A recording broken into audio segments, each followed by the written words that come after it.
Testing, mic check, 1 2 1 2. Check, check.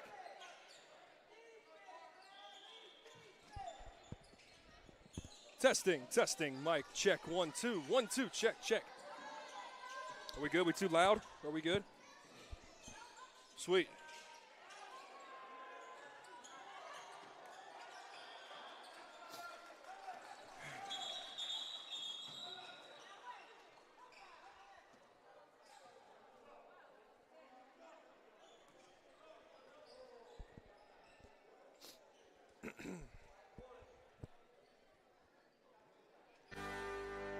Tiger Country 1045 is a Radio Alabama station, part of the Auburn.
Tiger Country 104.5 is a Radio Alabama station, part of the Auburn Networks family. WAUE HD2, Waverly, Auburn, Opelika. Auburn, Opelika Country, Tiger Country 104.5.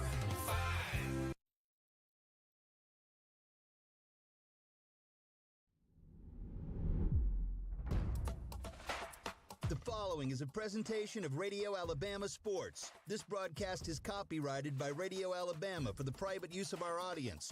Any other use of this broadcast, descriptions, or accounts of the game without Radio Alabama's consent is strictly prohibited.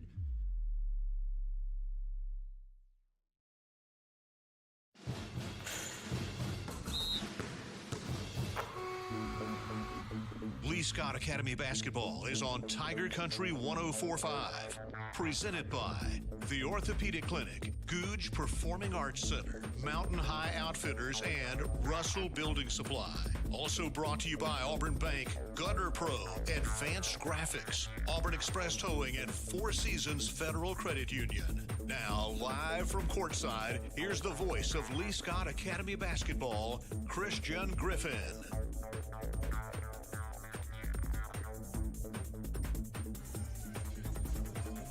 For the very first time here in the 2025-2026 season, we are coming to you live from Sanford Gymnasium. Hello, everybody. Christian Griffin, voice of your Lee Scott Academy Warriors, and excited to be back here with you on the Lee Scott Sports Network. And not the first time that these girls and boys have played at home, but the very first time that we have been here calling one of their games with the Lee Scott Sports Network. Good evening. Welcome to December 2nd, finally starting to feel like it a little bit outside. But, man, we're happy to be here once again for Lee Scott Academy basketball, taking on the 5A Valley Rams. We'll talk a little bit about this Rams team, and we'll talk about where this girls team has picked up coming back from Montgomery. All of that coming up here on the countdown to tip-off on the Lee Scott Sports Network.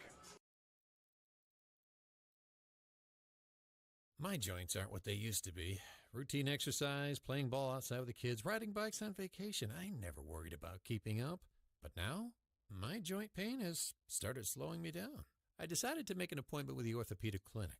Their surgical partners had the experience, technology, and personalized approach to care that I was looking for. Best of all, it was close to home. I'm thankful I chose the Orthopedic Clinic. Don't let joint pain slow you down. Visit theorthoclinic.com and schedule your appointment today. The Googe Performing Arts Center at Auburn University is Alabama's premier destination for the arts, bringing you the very best of Broadway, dance, music, and more. Learn more about upcoming performances and see the calendar of events online at gougecenter.auburn.edu. That's GOGUE center.auburn.edu. Or call the box office 334-844-TIXS. Every sports team has a glue guy, the unsung hero that does the dirty work. Society's glue guys are towing companies. Whether your car is in an accident or you own a business and need a vehicle moved, we all need tow trucks. When you need one, call Auburn Express Towing, offering 24-hour towing services. AET specializes in parking lot and private property towing in Auburn. Call 334-821-6033. Auburn Express Towing, located at 615 Opelika Road. Mountain High Outfitters is helping you gear up for cooler weather with new styles and colors in downtown Auburn. From fan favorites in footwear like Hoka, On, Ultra, Brooks, New Balance, and Birkenstock, Mountain High Outfitters offers the largest footwear selection in Auburn. Plus, find those hard-to-get apparel brands like Aviator Nation, Gold Hinge, Yori, Local Boy, and Free People Movement. Don't forget our new trucker hats from Good Old Boy, Gorin Brothers, and American Needle. Come visit Mountain High Outfitters next to Taziki's on South College in the heart of Auburn. Time now for the keys to the game. Brought to you by Jeffcoat Trant Funeral Home on Tiger Country 104.5.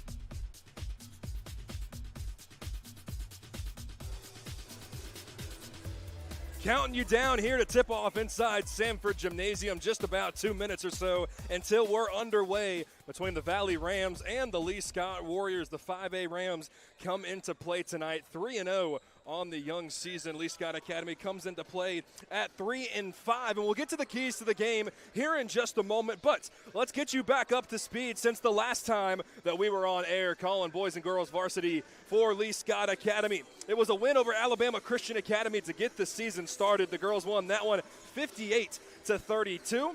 Our first game on the Lee Scott Sports Network was over at Childersburg, where the girls fell for the first time this season. 56-47, had a lead through 3 quarters, and then that fourth quarter ultimately couldn't get the stops needed. That was the first of 5 straight losses. So all 5 losses for the Warriors have come in a row, and those started with their trip to Montgomery, Trinity Presbyterian, and then a couple tournament opponents in there as well. However, you get wins over Brewtech Baker and Jag. That one 54-52 and 59-52 respectfully.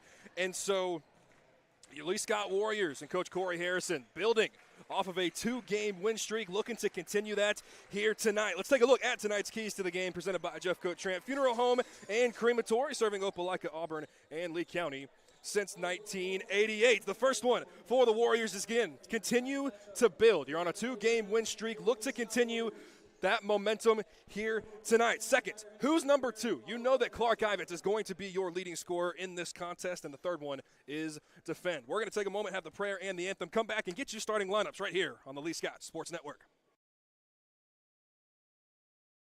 Experience and knowledge from the pros.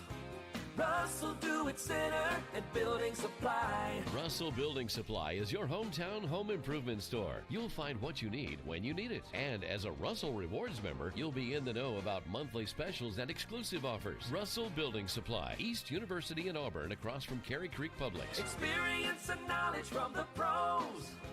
Russell Do-It Center and Building Supply.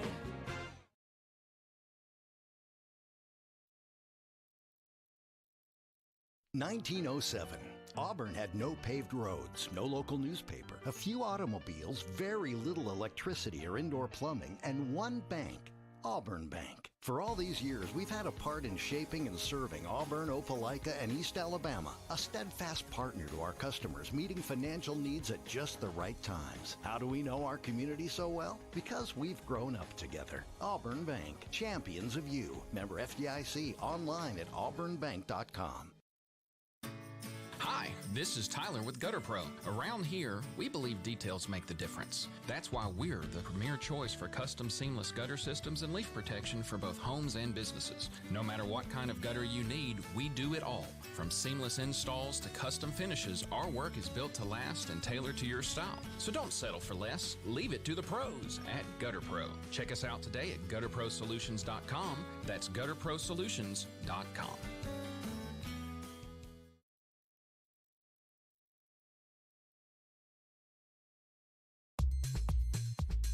Now the starting lineups, presented by Auburn Bank on your LSA sports station, Tiger Country 104.5.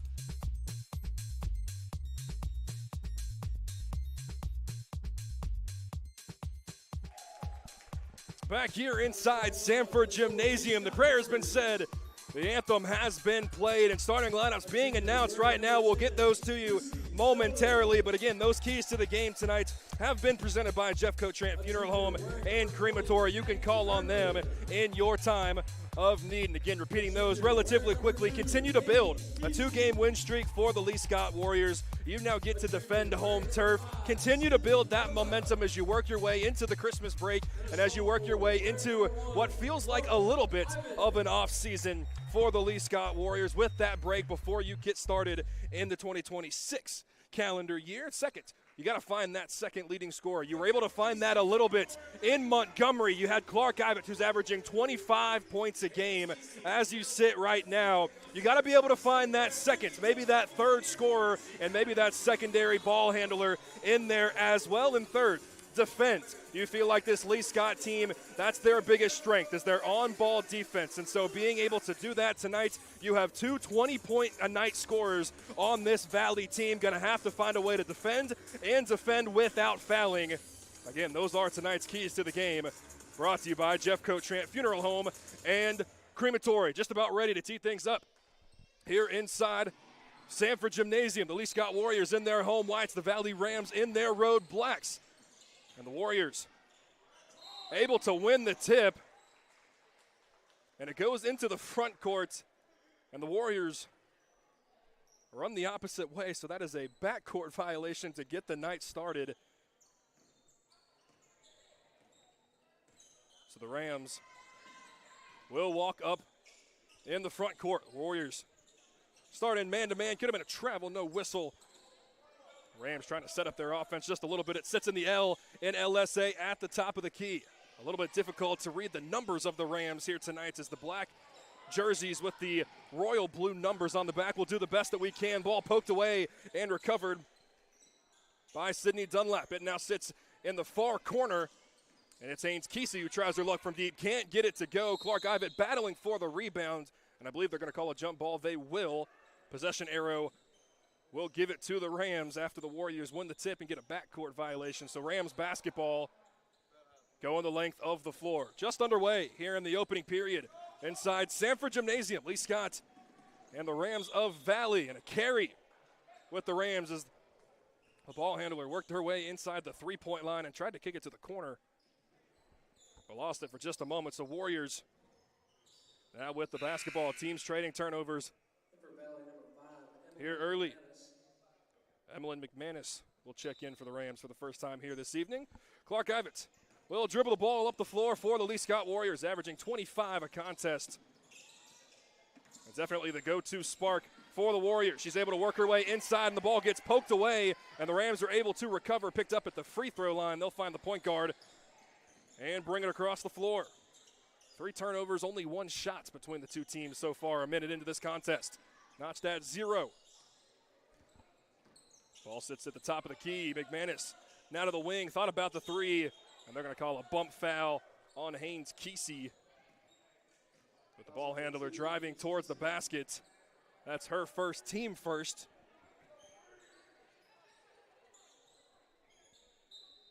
Haynes Kesey, one of those second and third scorers that you're continuing to figure out as the season goes along. Sydney Dunlap, Maggie Herndon in there as well. Coach Corey Harrison really proud of how her team has worked so far. Clark Ivett gets a piece of the layup down low. She gets a block. Herndon with the rebound. And now they'll bring it back to Ivett to walk it up the floor. As soon as she crosses half court, she gets doubled. Now to Haynes Kesey in the corner. Back to Maggie Herndon, driving with the right hand. Thought about the layup, able to kick it out.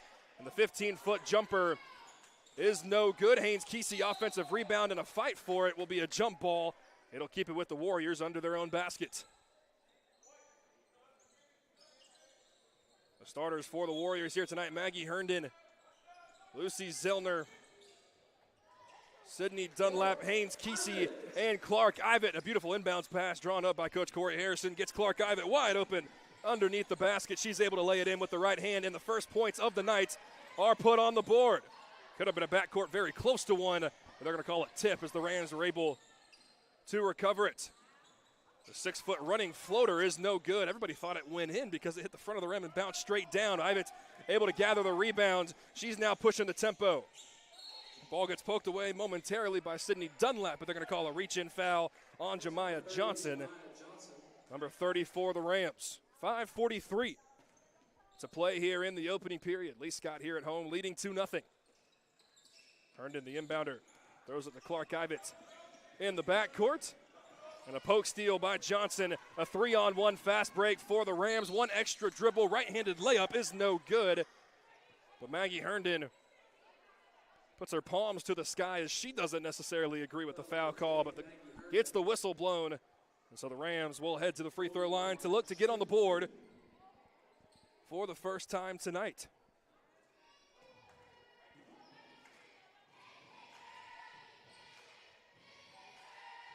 First free throw hits the front of the net only. So no good on the front end.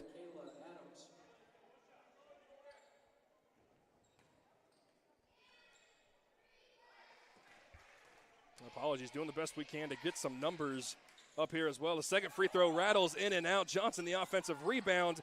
Second chance won't go. Herndon the rebound and a foul all the way under the Warrior basket, or the Rams basket rather.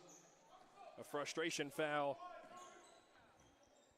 by number 10, Kyla Williams. Warriors with the basketball. They lead it 2-0 with 5.5 to play here in the opening period. They try to trap Clark Ivet on the inbound. She's able to race her way along the far sideline. Throws on the brakes.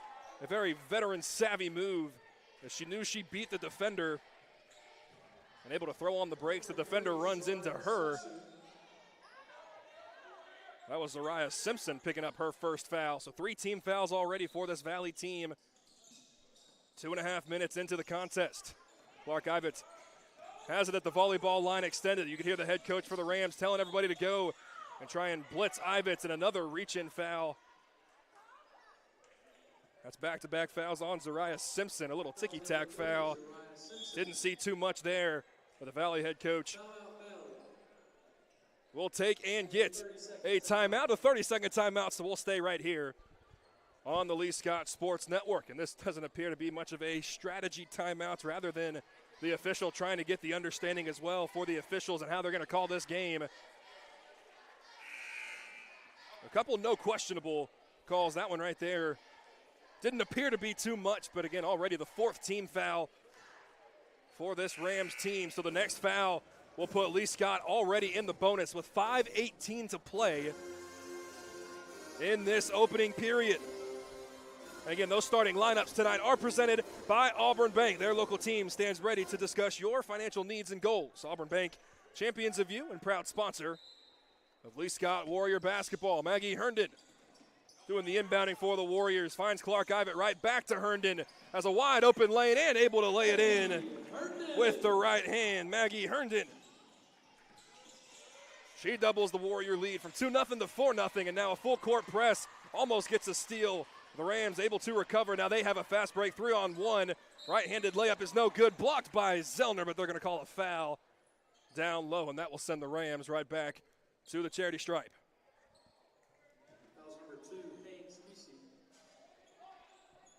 Appreciate everybody for tuning in and being here with us on the Lee Scott Sports Network, whether it's Tiger Country 104.5, tigercountry.net, or that Radio Alabama app. First free throw. It's every part of the rim, but can't go down. The Rams now 0 for 3 from the free throw line. Stella Henderson will check in for the Warriors. Second free throw, a line drive, hits the right side of the rim and works its way out of bounds. A nice job by Maggie Herndon, not trying to recover it. Otherwise, she would have been trapped all the way in the near corner and had nowhere to go with it. So the Rams now 0 for 4 from the charity stripe. Clark Ivet's able to break the press initially. A poke steal from behind goes into the front row. And will stay with the Warriors rather, in their own front court. Clark Ivet, a primary ball handler for this Warrior squad, gets doubled immediately as soon as she gets it. Henderson with the ball on the far wing, trying to find somebody. A little dribble drive with Maggie Herndon going back to the strong right hand. Clark Ivet thought about the three, gets cut off initially, now works her way baseline and gets cut off. But a bump foul by the Rams, and that is the 5th team foul for Valley. So for the final 4.5 minutes of this opening period, every single team foul will send the girls at home and the girls in white to the free throw line. The first free throw from Ivets rattles home. For the Auburn fans tuning in, know about the news of head coach Alex Golish, the retention of DJ Durkin, which we found out just a little bit ago. As Clark Ivet goes 2 for 2 from the stripe. I'll tell you about the new news here in just a little bit. 6-0 Warriors. Rams with a quick, tough jump shot contested in the fast break is no good. But they're able to get the offensive rebound. Johnson works her way down low and is blocked by Clark Ivet, and it goes into the padding. It'll stay Rams basketball under their own basket. The Rams going right to left on your radio dial. Warriors left to right, and a nice inbounds pass. Gets Jemiah Johnson on the board, gets the Rams on the board for the first time tonight, and it comes halfway through this opening period. Pass to Henderson, now back to Ivet, down low to Lucy Zellner, and it gets stolen away, and the Warriors have to be careful. And there it is, you pick up the frustration foul, trying to get the basketball after a turnover, something that will drive a head coach nuts, and Coach Corey Harrison rises from her chair.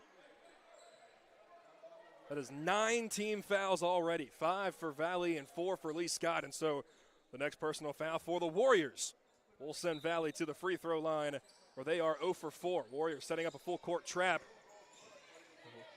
But the Rams able to break it. 2-on-2, fast break, blocked by Zellner. The right-handed layup, Stella Henderson able to corral the rebound. She finds Maggie Herndon running left. And the ball poked away. Thought it might have dribbled off the foot of number 20. Instead, it gets poked out by the Rams. It'll stay Warrior basketball. Warriors lead it 6-2 here in a chaotic, not very fluid first quarter. But halfway through, the Warrior lead is 4. They inbound the basketball to Clark Ivett, puts a couple dribble moves on and crosses half court. Now throws the skip pass to Maggie Herndon running left. Left-handed layup is wild, but she got hip checked as she hit the left block. So nice job by Maggie Herndon not shying away from the contact, and she'll head to the charity stripe to try and add to the Warrior lead. But again, talking about the Auburn news with Coach Golish and Coach DJ Durkin, you had one tight end commit yesterday.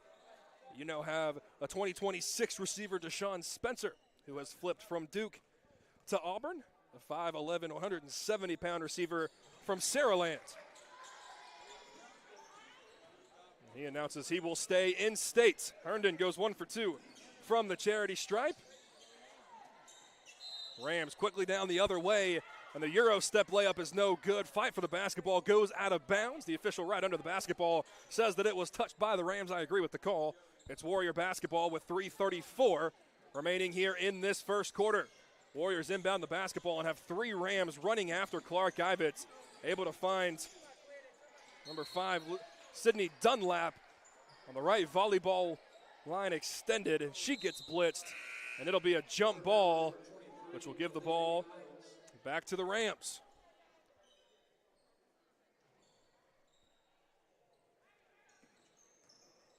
Feels like we've only had 2 or 3 possessions so far tonight that haven't had a whistle one way or the other. Rams able to work their way to the free throw line, and a nice stop jumper is good. Trying to get the number, can't tell momentarily. I believe it was Kyla Williams. Warriors inbound the basketball with Clark Ivett. She throws it into the corner, and a reach-in foul is drawn on Sydney Dunlap, so that will send her to the charity stripe.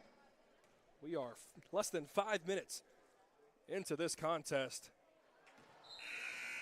and have had 11 team fouls already between the two. They haven't updated it, but that is 7 fouls for the Rams and 4 fouls for the Warriors. First free throw is no good. Neither is the second, and they're going to call a free throw violation,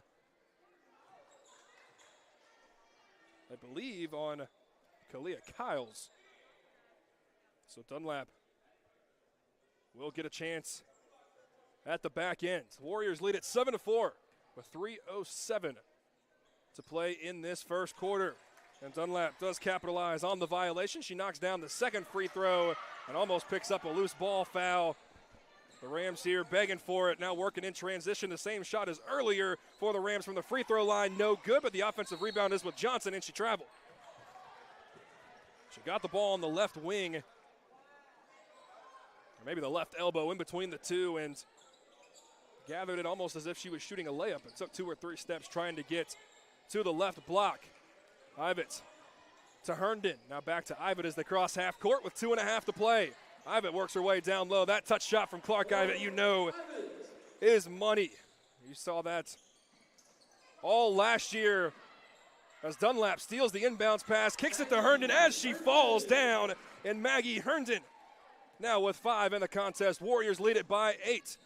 Johnson now the other way, quick in transition, layup won't go, offensive rebound, no. And the rebound is with the Warriors in number 22, Sutton Lewis. Lewis checked in at the last free throw, able to get the rebound, ball knocked out of bounds, but it'll stay Warrior basketball. A 1-2-1-1 trap for the Rams. And Clark Ivett throws it away on the left wing, right wing rather, with 2 minutes to play. Ball now on the left wing, could have been a travel once again, no whistle. Layup no good. Offensive rebound tried to be saved out of bounds. And Dunlap able to recover. She finds Maggie Herndon, who kicks it to Clark Ivett. Back to Herndon. Top of the key three is no good. And Sutton Lewis is unable to save it from going out of bounds. 12-4, the Lee Scott Warriors out in front of the 5A Valley Rams, who come in tonight undefeated at 3-0. The Rams able to break the press rather easily, and a nice Euro step by Clark Ivett. Right-handed layup is no good, but she'll head to the free throw line, and frustrated with herself. I believe that's number 0, Caden Dooley. It is. The 5'8" point guard, the junior, wearing number 0. She was frustrated with herself, not converting what's probably the easiest layup she'll have tonight. First free throw is good. So Johnson with 2, Williams with 2, and now Caden Dooley makes the front end and knocks in the second to trim the Warrior lead in half. Warriors 12, Rams 6. Warriors having a little trouble with the press right now. And a foul on Jemiah Johnson. Trying to go for the basketball, but ran into Maggie Herndon. But Johnson, not the beneficiary of the contact. She falls to the floor, able to get off under her own power just fine. But frustrated are the Rams here right now as Herndon will head back to the line. First one too strong off the back iron.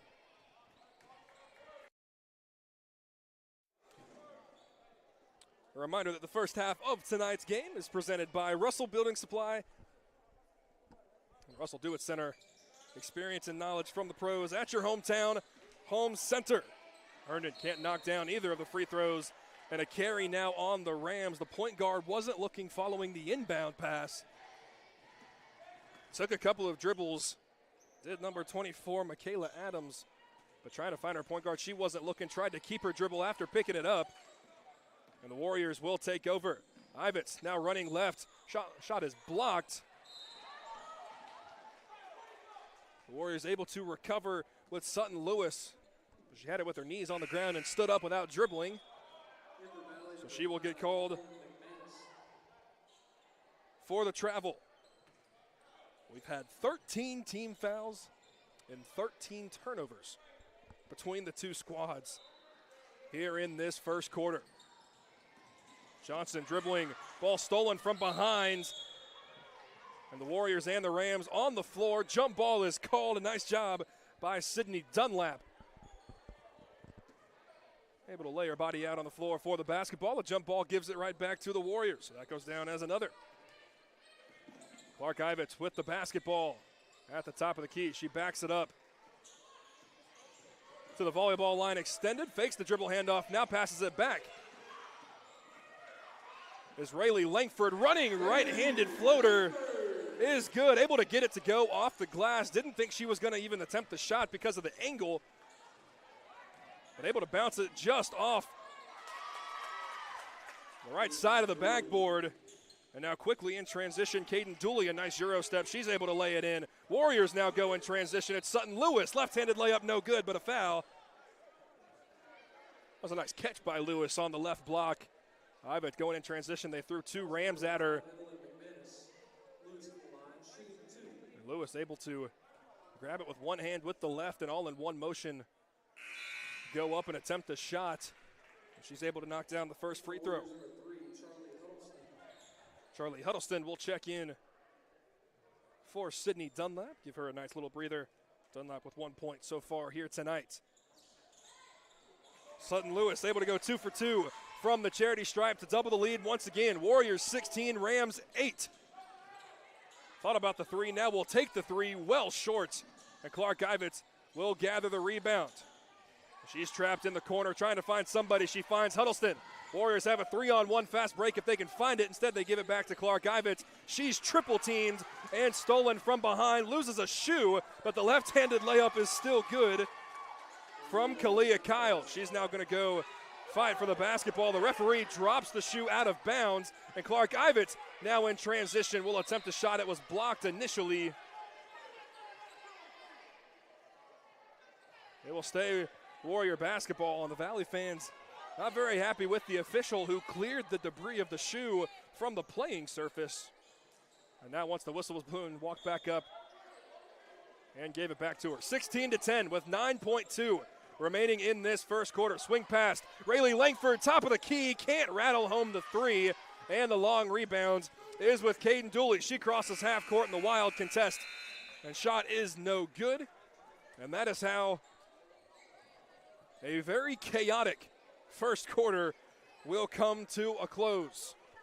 8 minutes in, Warriors 16, Rams 10. Both of these teams going to figure out that you got to play without turning the ball over, and you got to figure out how to play without fouling. We have 14 turnovers and 13 team fouls in those first 8 minutes.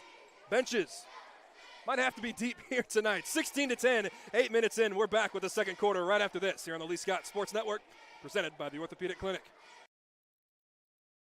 Owner Sean Snow founded Advanced Graphics in 2004 to satisfy a missing service need in East Alabama. 20 years later, Advanced Graphics has proven mission accomplished. For any comprehensive graphic need, vehicle wraps, decals, signs, custom apparel, and even those difficult-to-source laser-engraved ADA signs. The dedicated staff at Advanced Graphics offers exceptional quality with amazing customer service. Contact Advanced Graphics today at 334-501-8600. That's 501-8600. Advanced Graphics in Auburn. World-class service with local attention. Four Seasons Federal Credit Union.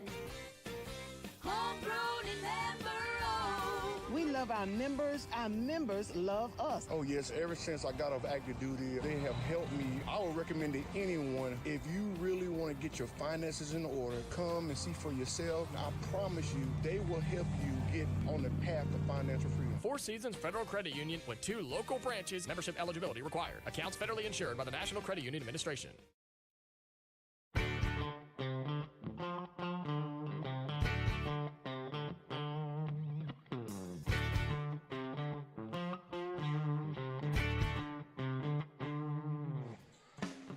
Start of the second quarter here on the Lee Scott Sports Network. It'll be Rams basketball going right to left on your radio dial. I'm Christian Griffin bringing you all of tonight's action, and we appreciate everybody for being here with us. Dooley, the elbow jumper won't go. Ivitz will corral the rebound. It's 1-on-4. She takes it into the Rams initially, backs it up. Almost worked as a hesitation as she's able to get by her defender and lay it in with the right hand. Clark Ivitz had 6 in the first quarter. She now has 8, and Dooley a Euro step. And Rayleigh Langford went for the steal and got Dooley right around the shoulder, almost yanked her backwards. And that'll send Dooley to the free throw line. It's Warriors 18, Rams 10. We went 37 seconds without a whistle. And that is by far a record so far here tonight. As Dooley's checking the right eye, maybe the contact.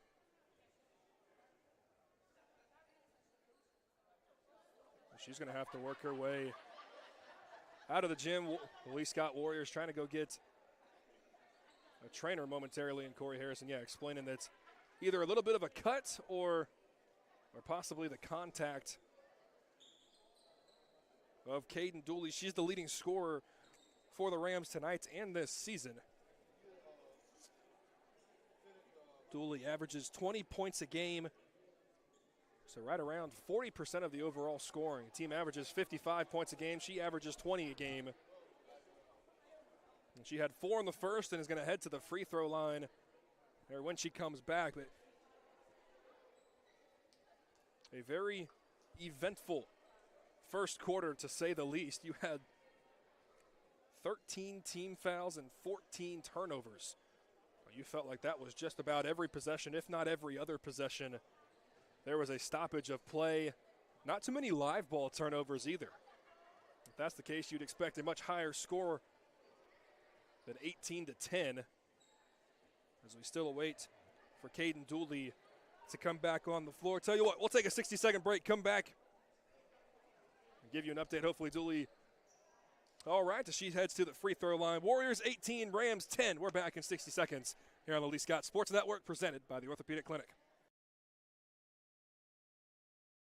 When bones get out of joint, the Orthopedic Clinic is here, providing expert care and surgery when needed wherever it hurts. Hand, wrist, foot, or ankle, back, neck, or hip. Offering minimally invasive surgery and cutting-edge joint replacement. Serving patients from throughout the region. See the sports injury experts for athletes of all types. Don't wait. Schedule an examination today. The Orthopedic Clinic. Call for an appointment 334-749-8303 or visit theorthoclinic.com.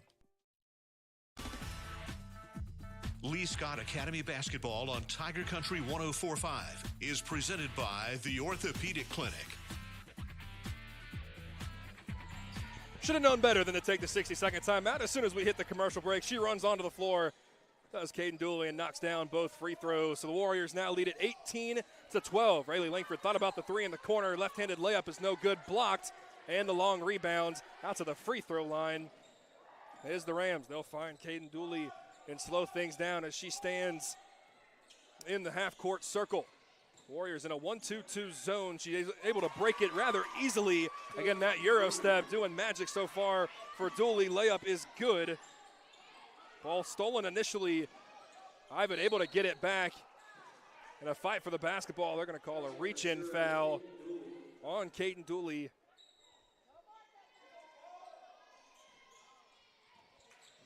It was Maggie Herndon that was able to draw the foul. 18-14, a minute and a half into the second quarter. It's Ivan going to work on Dooley. And the floater is no good off of a spin. And a fight for the basketball between Sutton Lewis and Kalia Kiles. Goes out on Kiles, so the Warriors will have the basketball under their own basket. The Warriors going left to right here on your radio dial. Herndon trying to find Ivan, is unable to. Instead, kicks it to Langford, and she traveled at the top of the key. Thought about the three, went for the pump fake. Forgot to bounce the ball when she began running to her left, took an extra step or two. Warriors staying in the full court press. We'll see how that pays out. Dooley has more speed than just about everybody on the floor, and there she goes coast to coast. The right-handed layup is too strong. The offensive rebound gathered momentarily, but stripped away from Clark Ivets. A 3-on-1 fast break opportunity, and Clark Ivets with the touch shot, able to lay it in. A nice job by the Warriors running the floor. Nobody picked up Ivet until she got well inside the free throw line. And Dooley now loses the basketball and steps on the sideline. Another turnover for the Rams. That's 10. As the Warriors get the basketball back, leading by 6. Ivet now running left, kicks it to the far wing in Huddleston. Now back to Herndon. Maggie Herndon dribbling left. Now back to Huddleston. Spins her way. And guess what? Back to Herndon. Herndon now dribbling on the left wing. Kicks it down low. Rayleigh Langford running floater won't go. Sutton Lewis there for the offensive glass. Kicks it out. Corner three, no good. And Dooley with the long rebound. Dooley, now the outlet pass to Jemiah Johnson. The Euro step layup is well too strong. And a nice rebound by Sutton Lewis. Has cleared the glass a couple of times here tonight. Ivets now to Huddleston, to Herndon at the top of the key. She'll set up the offense. Running left, tried to find Clark Ivet, couldn't do it. Rayleigh Langford now has it. They throw it down low to Sutton Lewis. Now to Huddleston. Now Rayleigh Langford to Ivets. Trying to find some sort of offense. Warriors get downhill, and a blocking foul is called on the Rams. That's on number 0, Caden Dooley. That's back-to-back fouls on the leading scorer for the Rams. They'll call the foul on the floor. So no free throws for Lee Scott Academy. Sutton Lewis and Rayleigh Langford will take a breather. Lucy Zellner and Sydney Dunlap will check in for the home Warriors. 20-14 is your score here. Approaching the halfway point in this second quarter. Clark Ivets gets ahead of steam down low. Instead kicks it out to Charlie Huddleston. Left wing three is no good. A fight for the basketball. And it's saved by the Rams. But straight into the hands of Maggie Herndon. Top of the key three. It is no good by Clark Ivets. And Dooley with the rebound. That's been the one part of the game, talking with Ivan and talking with Coach Corey Harrison. The one part of the game that you feel like this year hasn't quite been to the expectation, to the standard of Clark Ivan is that perimeter jumper. Rams inbounding the basketball, but it gets stolen by Maggie Herndon. Now Sydney Dunlap, a 3-on-2 fast break. But Dunlap didn't like the numbers. She'll slow things down, give it to her point guard, who kicks it to Herndon on the right wing. That three is too strong, but a fight for the rebound with Sydney Dunlap. I believe it'll be a jump ball, which will keep her right here with the Warriors. So nice job by Sydney Dunlap, stealing another possession for Lee Scott. 20-14, the Warriors out in front of the 5A Rams here at home. The inbound pass goes to Clark Ivitz, but the ball is fought for once again between Dooley and Ivitz, and back-to-back jump balls gives the ball right back to the Rams.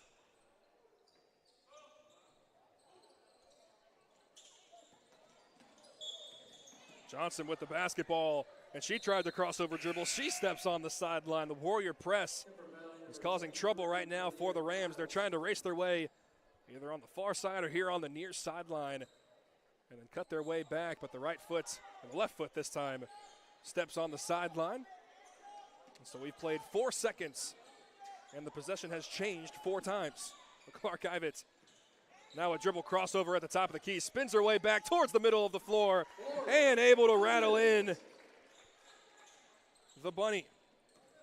Ivitz had 6 in the first, she has 6 in the second, and the Warrior lead is 8, 22-14. Dooley's gonna try her luck from deep, and it won't go. Off the right side of the rim, and an over the back foul is called on Emmeline McManus.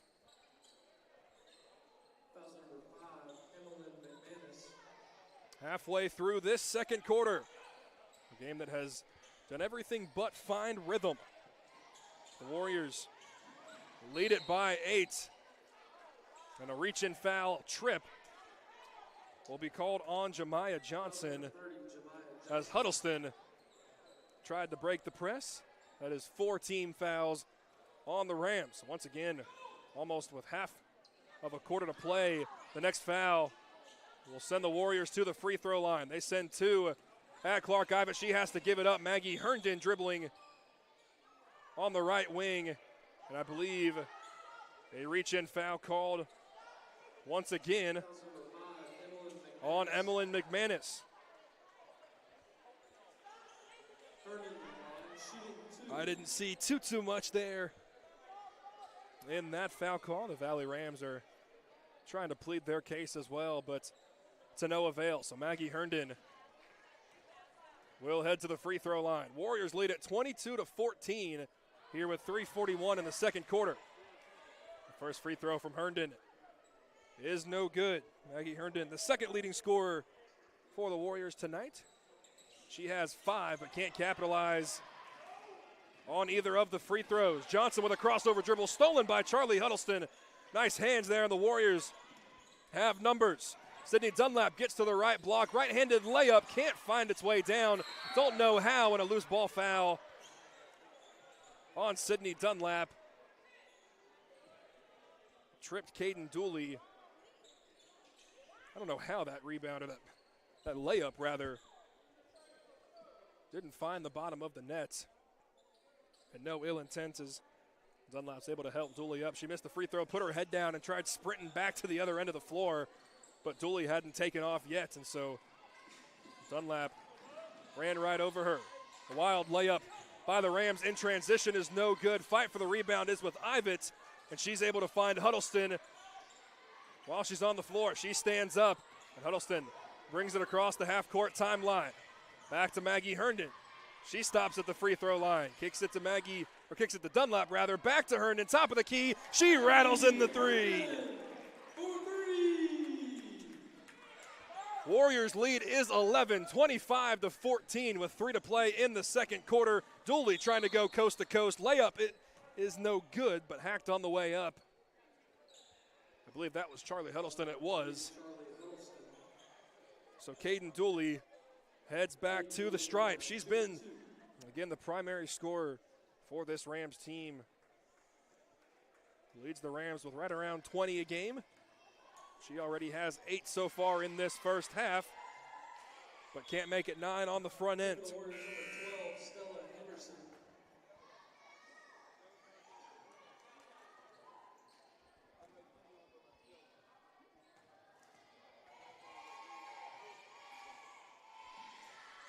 The second free throw.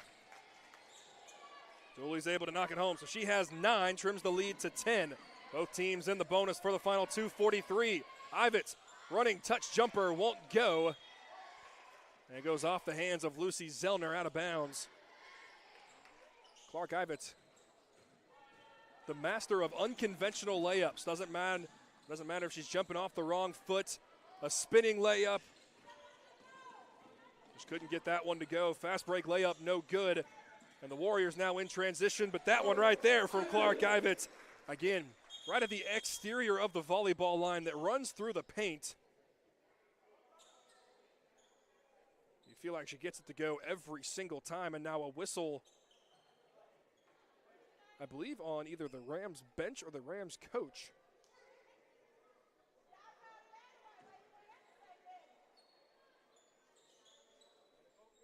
Possibly just a warning. Now there's a conversation over in the far corner.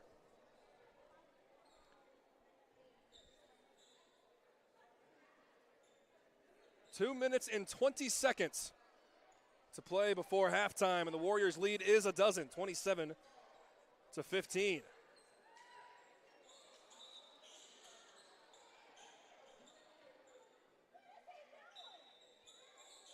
Inbounds pass goes to Dooley, a little home run pass, and Dooley now with numbers, right-handed layup, can't get it to go.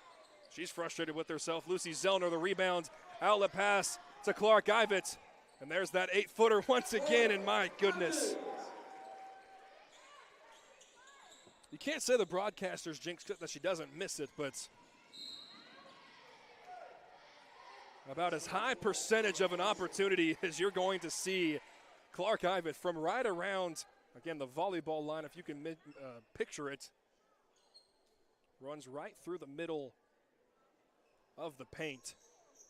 And she can go a step in or take a step out, and that's where she has been absolutely dominant so far tonight. The Warriors picked up a cheap foul on the inbounds pass, and that'll send Dooley right back to the free throw line. The front end is short. Clark Ivett with 6.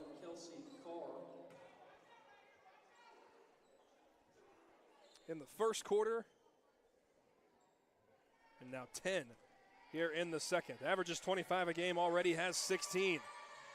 Dooley can't get home the second free throw either. The offensive rebound won't go. Third chance opportunity, and Kalia Kyles is able to get her first points of the second quarter. Ivett now going coast to coast, goes to a jump stop, but the ball gets poked away and knocked out of bounds with 1:44 here in the second quarter. 29-17 Warriors. Looking to add to it before we get you underway in the Orthopedic Clinic halftime report. Herndon, the inbounds pass. Clark Ivett moving without the basketball.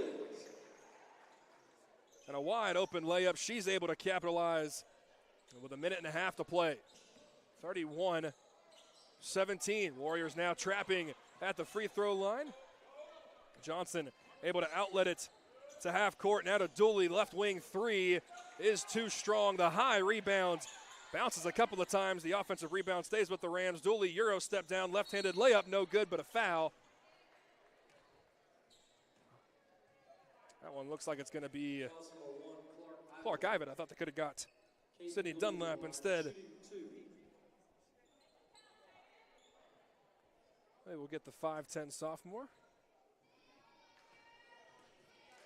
Primary contribution to the points for the Rams so far tonight has been that free throw line, and has been with Caden Dooley. She's now in double figures with 10. Sutton Lewis will check in for Maggie Herndon. Second free throw is short. Nice box out by Sydney Dunlap. She brings the ball up the floor, gets it to Sutton Lewis. Cutting is Clark Ivett, but it gets poked away. And now Dooley, fast break opportunity and a lot of contact, no whistle. And now a fight for the basketball a jump ball. We'll give it to the Warriors. Thought there was, probably should have been a foul call on the Dooley right-handed layup in transition. But no whistle. Lewis trying to inbound the basketball to Ivitz. Gets knocked away, but able to go into the hands of Sidney Dunlap. Jemiah Johnson with a steal and the right-handed layup, no good, but is fouled by number 5 in white. Fouls number 5, Sidney Dunlap. Johnson to the line, shooting 2.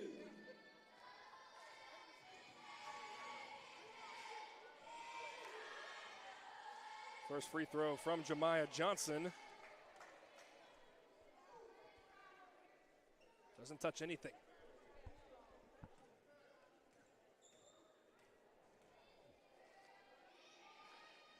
Jemiah Johnson averaging 15.7 a game. She gets the second free throw to go. That's only her third point of the night. Warriors 31, Rams 19 with 47 seconds to play in the first half. Rams setting up their press. Lewis trying to find Ivett, guarded by Jemiah Johnson. Ivett is now trapped in the corner, tries to throw it to the middle of the floor. And a loose ball foul on the Rams, as it was Stella Henderson who was able to corral it right around the volleyball line, but it got poked away and hacked on the arm. So Stella Henderson now with a chance to add to the Warrior lead. That is the 25th foul here in this first quarter.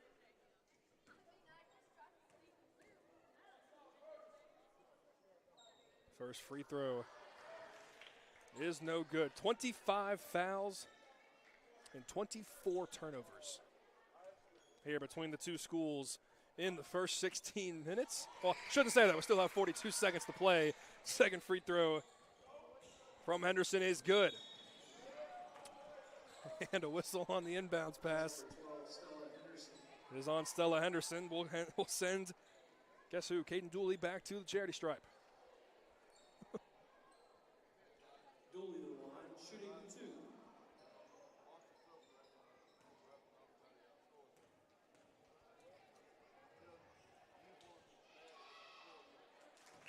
And the first free throw from Dooley is good. The Warriors number 15, Wesley Kate Crocker. Then for foul number 23, Kalia Kyles. We make jokes about it quite often about the time of the varsity boys game. Scheduled for 6:30.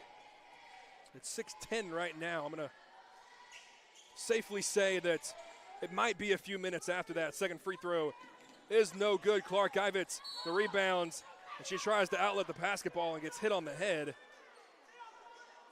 Fouls number 2, Nevaeh Hughley. And that's Nevaeh Hughley who just checked into the contest.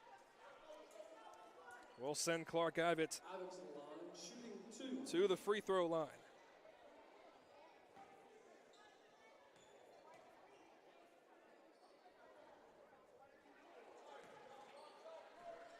The first free throw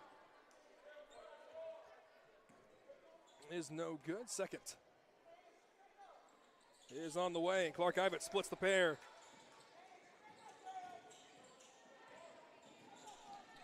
(33-20) with 30 seconds to play.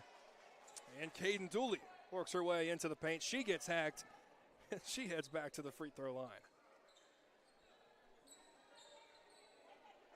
And back-to-back possessions, fouls, 26 and 27.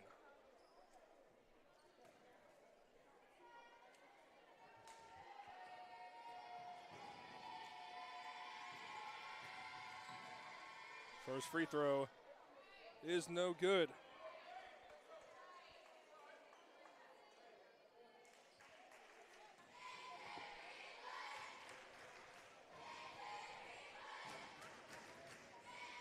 Second free throw from Dooley. It's every part of the rim, but she gets it to go down. Clark Ivitz now trying to break the press by herself. A fight for the basketball. And a timeout called by Coach Corey Harrison. A 30-second timeout. We will keep it right here here on the Lee Scott Sports Network. Appreciate everybody for being here with us for the first half action. Warriors lead it by a dozen, lead it 33-21.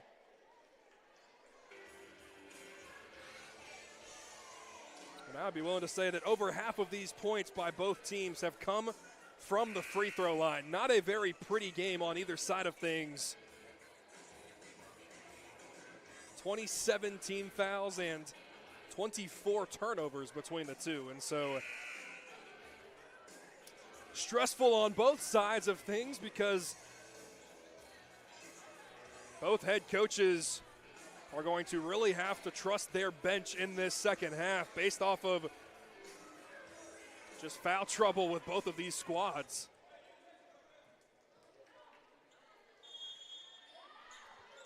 Warriors lead it 33-21. Under 20 seconds to play. Clark Ivitz takes the inbounds pass, and she'll stay momentarily. Thought it was going to stay for the final shot. Instead, Sydney Dunlap tries a corner three and can't get it to go. Goes over the backboard and out of bounds with 11.5 to play in the second quarter. Caden Dooley dribbles the ball up the floor with 8 seconds, 7 seconds. She gets the on-ball screen. She's going to try her luck from deep. That one hits the side of the backboard, and a fight for the basketball will go out of bounds, but I believe they will say that the timer sounded prior to the ball hitting the baseline. So we are 16 minutes down, and the Warriors lead it 33-21. We'll come back, talk about the first half, talk about what we need to see in the second half as we get you underway in the Orthopedic Clinic halftime report when we come back here on Tiger Country 104.5. My joints aren't what they used to be. Routine exercise, playing ball outside with the kids, riding bikes on vacation. I never worried about keeping up. But now, my joint pain has started slowing me down. I decided to make an appointment with the Orthopedic Clinic. Their surgical partners had the experience, technology, and personalized approach to care that I was looking for. Best of all, it was close to home. I'm thankful I chose the Orthopedic Clinic. Don't let joint pain slow you down. Visit theorthoclinic.com and schedule your appointment today. The Goose Performing Arts Center at Auburn University is Alabama's premier destination for the arts, bringing you the very best of Broadway, dance, music, and more. Learn more about upcoming performances and see the calendar of events online at gougecenter.auburn.edu. That's GOGUE center.auburn.edu. Or call the box office 334-844-TIXS. Every sports team has a glue guy, the unsung hero that does the dirty work. Society's glue guys are towing companies. Whether your car is in an accident or you own a business and need a vehicle moved, we all need tow trucks. When you need one, call Auburn Express Towing, offering 24-hour towing services. AET specializes in parking lot and private property towing in Auburn. Call 334-821-6033. Auburn Express Towing, located at 615 Opelika Road. Mountain High Outfitters is helping you gear up for cooler weather with new styles and colors in downtown Auburn. From fan favorites in footwear like Hoka, On, Ultra, Brooks, New Balance, and Birkenstock, Mountain High Outfitters offers the largest footwear selection in Auburn. Plus, find those hard-to-get apparel brands like Aviator Nation, Gold Hinge, Yori, Local Boy, and Free People Movement. Don't forget our new trucker hats from Good Old Boy, Gorin Brothers, and American Needle. Come visit Mountain High Outfitters next to Tzatziki's on South College in the heart of Auburn. Experience and knowledge from the pros. Russell Do-It Center and Building Supply. Russell Building Supply is your hometown home improvement store. You'll find what you need when you need it. And as a Russell Rewards member, you'll be in the know about monthly specials and exclusive offers. Russell Building Supply, East University in Auburn, across from Cary Creek Publix. Experience and knowledge from the pros. Russell Do-It Center and Building Supply. From day one back in 1907, Auburn Bank's mission has been clear: to serve our community, see businesses flourish, and improve lives locally by making sound business decisions and responding with care every day. Today, we continue to fulfill our mission with a team of local, commercial, and consumer lenders who are ready to help meet your needs and goals. Auburn Bank, champions of you. Member FDIC, equal housing lender, online at auburnbank.com. Tyler Reynolds with Reynolds Outdoors. Fall is right around the corner, which means hunting season will be on us before you know it. We are now carrying some of the best-known archery brand names like Matthews and PSE to go along with our well-stocked supply of firearms we have always been known for. And did you know we are the largest dealer of box blinds in Alabama, carrying popular brand names like Redneck and Banks? Don't forget, we carry Sitka, Bandit, and Drake apparel as well. Come see us today to meet all of your fall hunting needs. Located on Geneva Street in Opelika.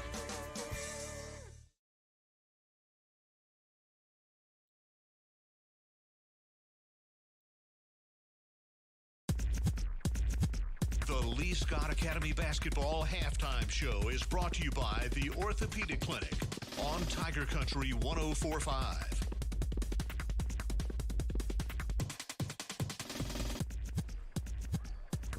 "16 minutes down and 16 to go, but we welcome you in to the Orthopedic Clinic halftime report. The Orthopedic Clinic is East Alabama's go-to center for orthopedic care with locations in Auburn and Opelika to better serve you. You can find them online at theorthoclinic.com. Not a pretty first half by any means and by either team. A lot of fouls, as you heard us talk about, a lot of turnovers as well. 27 team fouls and 24 first half turnovers between the two.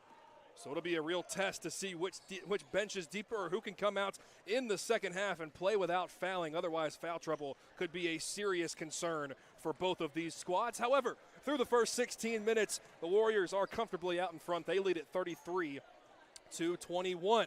You feel like you've had a whistle just about every single time down the floor, if not every other time. And so because of that, you feel like players have stayed rested. Both teams have done a really nice job substituting as well. And so neither one of these players, at least in the first half, is in major foul trouble. You have a couple for the Rams that have three. I believe you have Rayleigh Langford, I believe, is the only Warrior with three. We'll try and get confirmation on that side of things. But Warriors have done a nice job at the free throw line and have done a relatively nice job creating in the half court. The Rams created a couple turnovers early on against the Warriors in that first quarter with a 1-2-1-1 trap, but the Warriors did a nice job of finding the way to get Clark Ivett the basketball before she got into one of the corners where she could get double teamed, if not triple teamed, so it opened things up just a little bit for the Warrior offense, and they lead at 33-21. Halftime stats are brought to you by Lee County Revenue Commissioner Olene Price, who reminds you that if you need services from her office, there's the main office at the courthouse in Opelika and satellite offices in Auburn and Smith Station. Starting with the Valley Rams, it's Caden Dooley, the leading scorer for the Rams. She has 13 of the 21. Dooley with 13, you have Williams with 2, you have Kyles with 4, and you have Jemiah Johnson with 3. And again, a lot of those points coming from the free throw line from Dooley and just from this Rams team as a whole.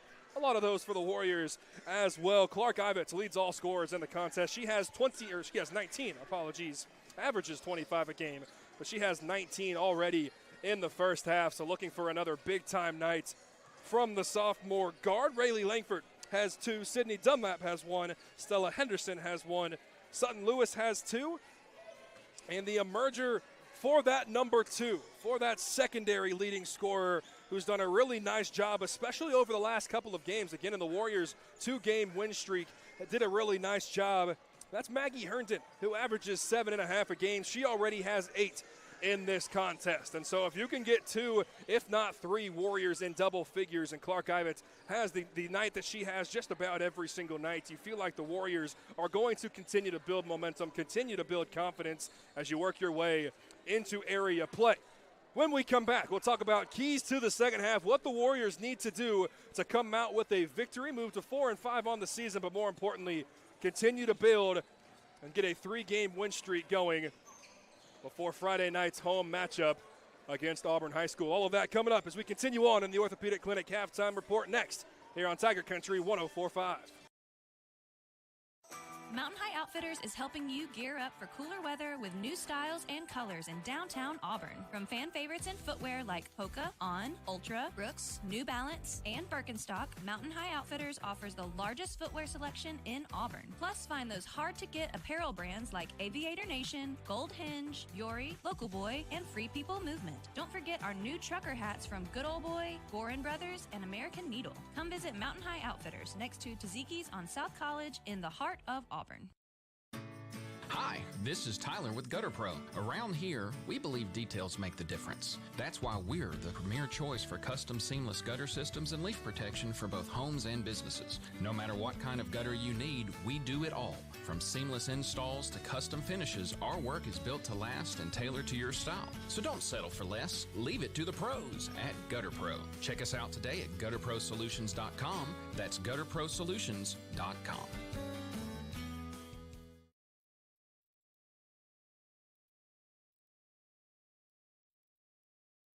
Hey guys, this is Tyler Reynolds with Reynolds Outdoors. Fall is right around the corner, which means hunting season will be on us before you know it. We are now carrying some of the best-known archery brand names like Matthews and PSE to go along with our well-stocked supply of firearms we have always been known for. And did you know we are the largest dealer of box blinds in Alabama, carrying popular brand names like Redneck and Banks? Don't forget, we carry Sitka, Bandit, and Drake apparel as well. Come see us today to meet all of your fall hunting needs. Located on Geneva Street in Opelika.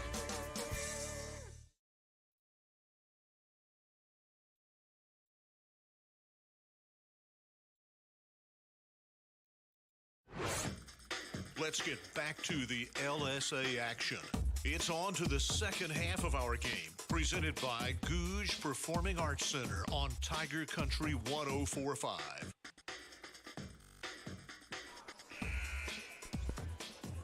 We wrap up the Orthopedic Clinic halftime reports here on Tiger Country 104.5. And a reminder that the Orthopedic Clinic is East Alabama's go-to center for orthopedic care, with locations in Auburn and Opelika. To better serve you, you can find them online at theorthoclinic.com. The second half action of tonight's game is presented by Gouge Performing Arts Center at Auburn University. You can see their upcoming events at gougecenter.auburn.edu. 16 minutes down, 16 to play here on the Lee Scott Sports Network on the varsity girls side of things. And the Warriors at home, led by Coach Corey Harrison, lead it 33-21 in their home whites. The blue stripes going down the side in red numbers with the navy trim. The Road Valley Tigers, or Rams rather, apologies, in their road blacks and the royal blue stripe and the royal blue numbers as well makes it a little bit difficult from up here to see the numbers. But they will start with the basketball in this second half. They're going now left to right on your radio dial. The Warriors will be scoring from right to left, and immediately a left-handed layup is no good from Jemiah Johnson. Clark Ivett will rip down the rebound. Maggie Herndon brings the ball up the floor. Dunlap thought about the three, pump fake, works her way inside the paint and tried to come to a jump stop. But the momentum forced her to pick up her feet and take that extra step. Caden Dooley will bring the ball up the floor for the Rams. Outlet pass to Jemiah Johnson will try her luck again. And the layup is no good. Clark Ivett, after getting the pass from Lucy Zellner, turned around and a Ram was right there, causing her to travel. So the Warriors have had two offensive possessions and have turned it over both times. Kind of the story of the night so far in that first half. Warriors now, it appears to be in a little bit more of a 2-3 zone. Clark Ivett is the anchor. Euro step is no good. But the offensive rebound is poked away, but off on Lucy Zellner. 33-21 is your score. 43 seconds into this third quarter. Dooley gets the inbounds pass and the jumper no good. Long rebound is offensive by the Rams. Johnson will try her luck from deep and can't get it to go. And Haynes Kesey, the long rebound. She now drives in with the right hand, and Dooley doesn't want to pick up another foul. Haynes Kesey gets on the board for the first time here tonight, and it comes at the 7-minute mark in the third quarter. Now Dooley works her way in transition, and she's able to pick up a foul. I believe that was Clark Ivett they're going to get, and 10 rather, we're going to get Lucy Zellner, so it wasn't the initial contact.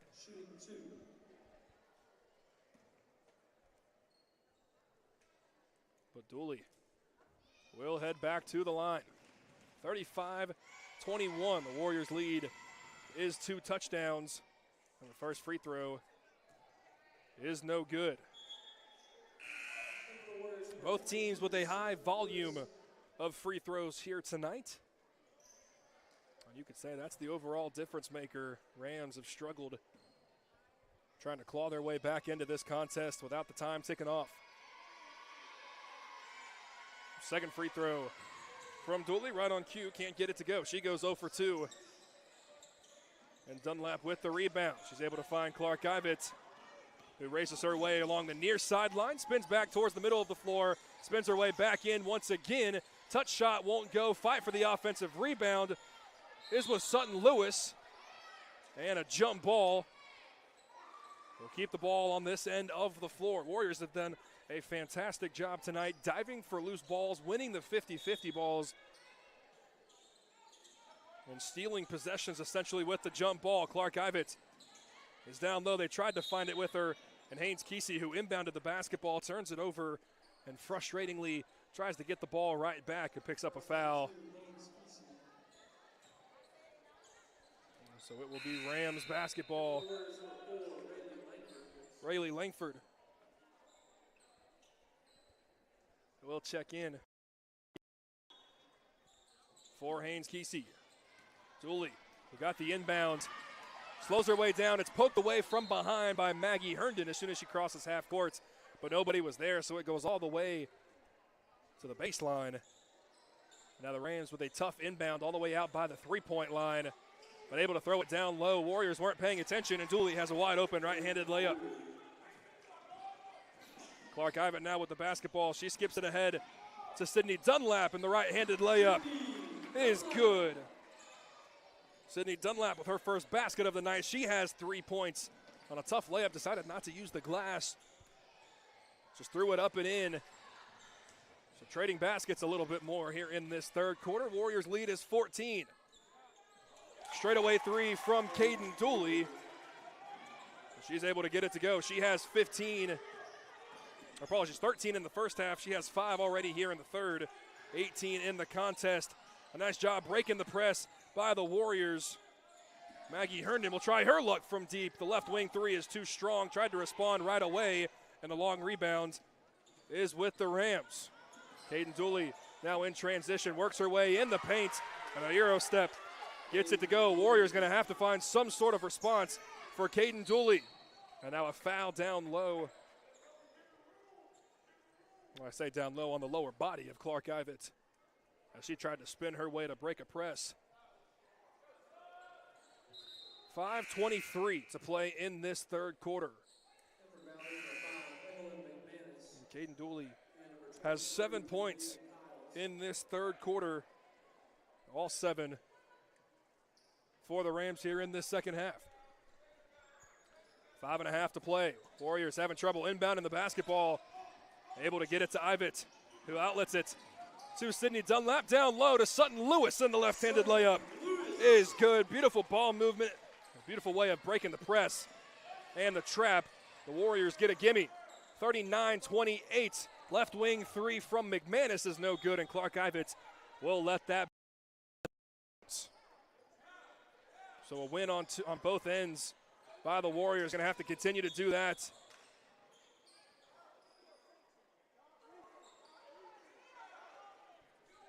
As I thought it was just a knock out of bounds, but they're going to get Zariah Simpson on another reach-in foul.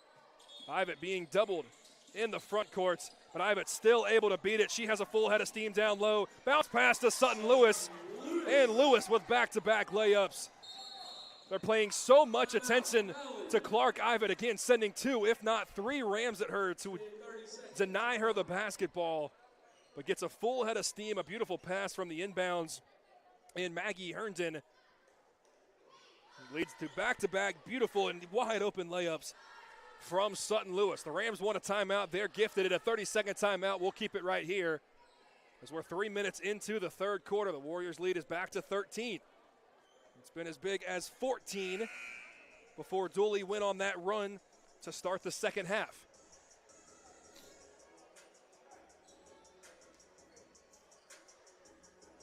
It's a nice sign by the Warriors so far in this second half. Kesey with 2, Dunlap with 2, and Lewis with 4. So 8 points in 3 minutes.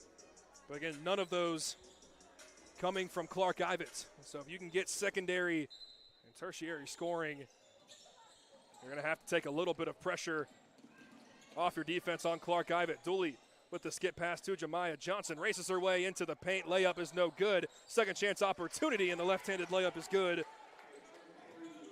from Kalia Kyles. And a travel on Clark Ivett right in front of the Rams bench. Gives the ball right back to the Rams, who continue to try and cut into this lead here in the third quarter. It's 41-30. The Warriors with the lead. Caden Dooley with 20 now in the contest. Works her way down low and is going to draw yet another foul. Dooley, the quickest person on the floor with the ball in her hands. And that's Clark Ivett, who picks up yet another foul. We talked about it in the keys to the game, but defending on the ball has been a major strength for the Warriors. But when you have somebody as quick as Caden Dooley, you can see her success. The first free throw is no good. Neither is the second. The long rebound is fought for with Jemiah Johnson. Falls to the floor, but able to keep her dribble and kicks it down low to Michaela Adams, who can't get the layup to go, but is fouled by Maggie Herndon down low. And that's now the fourth team foul for the Warriors. So with 4:27 to play in the third quarter, every team foul for the Warriors sends the Rams to the free throw line. And Michaela Adams capitalizes on the first. That's her first point of the evening. Trims the lead to 10. It's been a game of many runs, M-I-N-I, here in this third quarter.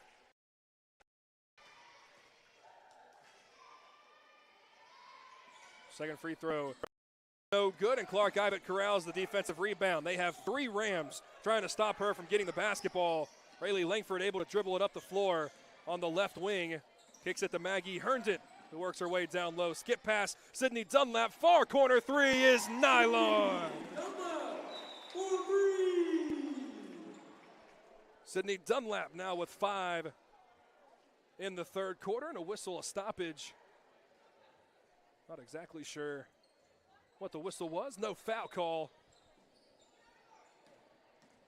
But the Warriors' lead is back to 13. Dooley trying to go the length of the floor, splits the defenders, and the right-handed layup is good. Both of these teams, you can tell, have been told to not foul as Dooley gets a steal, and then a travel on Caden Dooley. She went for the strip and couldn't keep her balance.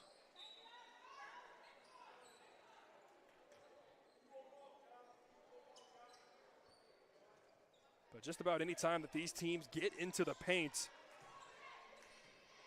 you see there's not too much contact, a little bit more on the Warriors side of things. But a turnover for Rayleigh Langford. She couldn't keep her feet, and the ball goes out of bounds. For the Warriors, number 2, Kesey. That is 17 turnovers for the Warriors here tonight and 15 on the Rams.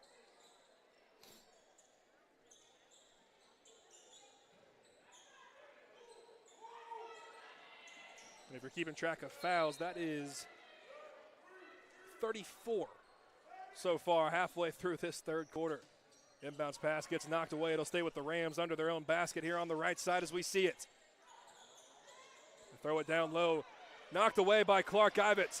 A 2-on-1 fast break chance. But Haynes Kesey didn't like the numbers. She's going to back it up, and Coach Corey Harrison telling her to go up with the basketball. Ball knocked away into the Warrior bench.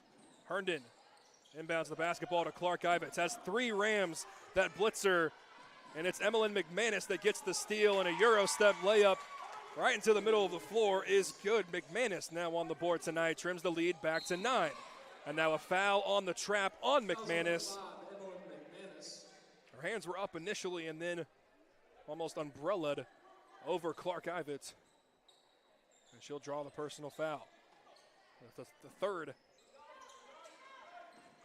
foul for the Rams, but the inbounds pass gets stolen by Dooley. Left-handed layup, no good. Basketball is with Haynes Kesey, but it gets poked away. Not quite a turnover, not true possession.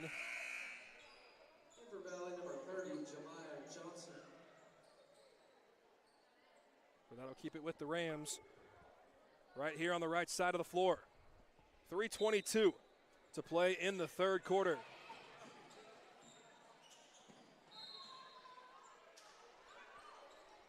The ball knocked away momentarily, and now a conversation between the officials of whose basketball it is. Rayleigh Langford pointing the Warrior side of things, a couple of the Rams pointing the other side. The judge that was on the baseline will overrule the official on the sideline. It will stay Rams basketball with 3:17 to play in the third. Dooley with the basketball on the right wing, gets the screen, comes to a jump stop, almost traveled, but able to get it to Jemiah Johnson. She'll reset the offense. A wild contest is no good. May have been blocked by Sutton Lewis, and Clark Ivett with the rebound. Now out to Herndon, who's trying to dribble her way along the near sideline. Ball gets poked away, but it will stay right here with the Warriors. They throw it to Haynes Kesey. Now down low, Sutton Lewis, and she's able to get the layup to go. Sutton Lewis with 3 baskets, all coming from about a foot away from the rim as they just forget about her because of the pressure and the attention that Clark Ivett is getting. Caden Dooley will draw the personal foul, racing at the near boundary. And that's now the 5th team foul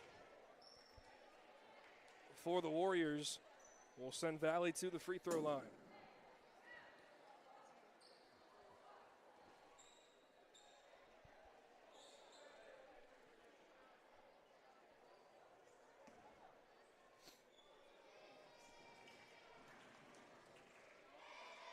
The front end from Dooley is no good.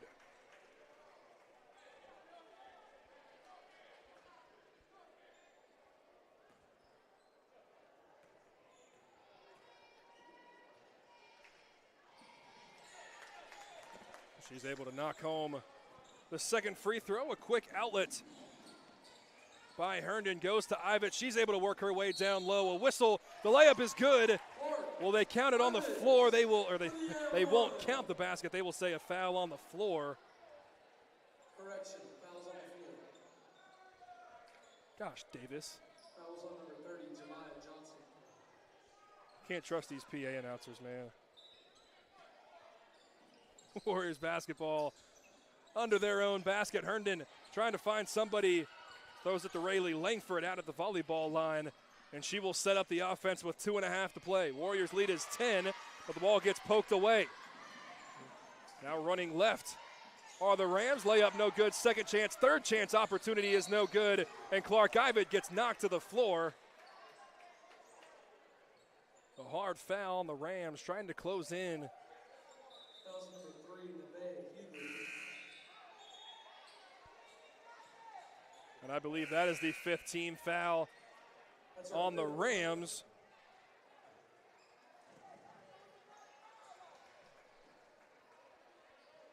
But more importantly, that is the 5th team foul, or the 5th personal foul rather, for Zariah Simpson. So the first here in the contest has fouled out with 2.5 to play in the third quarter. Clark Ivett knocks down the front end of the free throw. And her first points in the second half come at the 2:23 mark as the Warriors extend the lead back to 11. Can't knock home the second. So now Dooley going the other way. She has 10 here in the third. Give her 23 in the contest. 20-foot 2-foot jumper, or 2-point jumper rather, is no good. A fight for the rebound, and it goes off the foot of a Ram. It's Warrior basketball with 2:09. Herndon inbounding the basketball, trying to find somebody, able to get it to Rayleigh Langford, who dodges an opponent. Now to Haynes Kesey, bounce pass to Sutton Lewis. Would have loved Kesey trying to put that basketball at the rim. Maggie Herndon, a tough jumper, no good. Lewis, offensive rebound, and she can't get the second chance opportunity to go, but we'll head to the free throw line. She's hacked on the way up. Fouls number 24, Michaela Adams. Lewis to the line, shooting 2.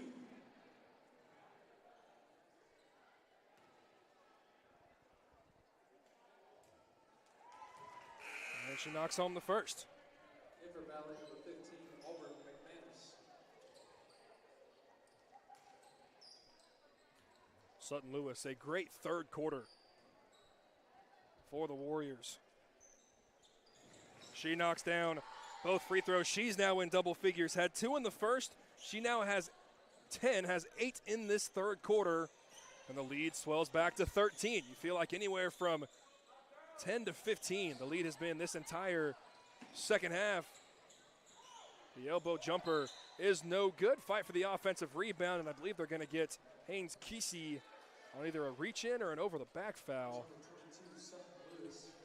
But that will send the Valley Rams to the free throw line. First free throw is no good. It's tough. I already can't see the numbers. The ponytails don't necessarily help. But 0 for 2 from the free throw line. Dooley able to save it before going out of bounds. Kicks it to her teammates. Now out to the left wing. Jemiah Johnson floats it up. Can't get it to go. And Herndon with the long rebound. Stolen. And a foul on the floor, I believe, on Herndon.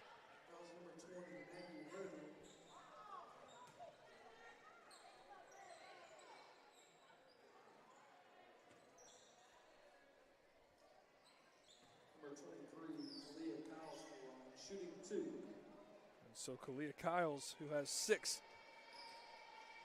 here tonight, wearing the bright orange shoes, can't knock down the front end of 2.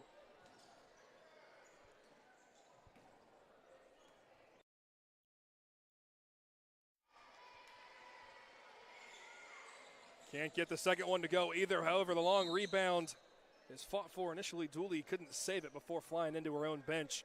It'll be Warrior basketball leading 49-36 with a minute and a half to play here in this third quarter. Inbounds pass gets stolen by the Rams. They'll slow things down to set up in the half court. Dooley now pushes the tempo in the half court. Layup won't go. Offensive rebound, no. Third chance, yes, but I believe they called an over-the-back foul or possibly a push. That was number 23, Kalia Kyles. On Kalia Kyles. Over on the left block. And so the Warriors benefit from that. And they will roll the basketball 94 feet. And I believe Clark Ivett will head to the line.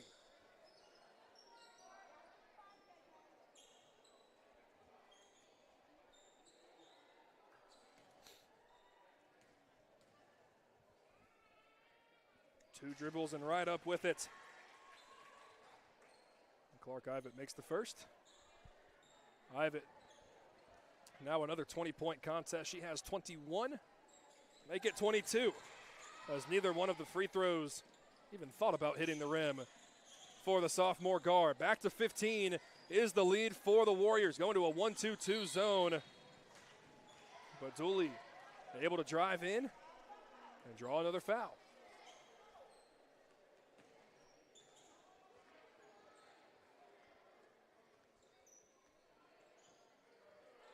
I do not have the official foul count, but I keep track of how many. And the unofficial official foul counter is 40 between the two programs. As the first free throw from Dooley is good. She has 11 here in this third quarter.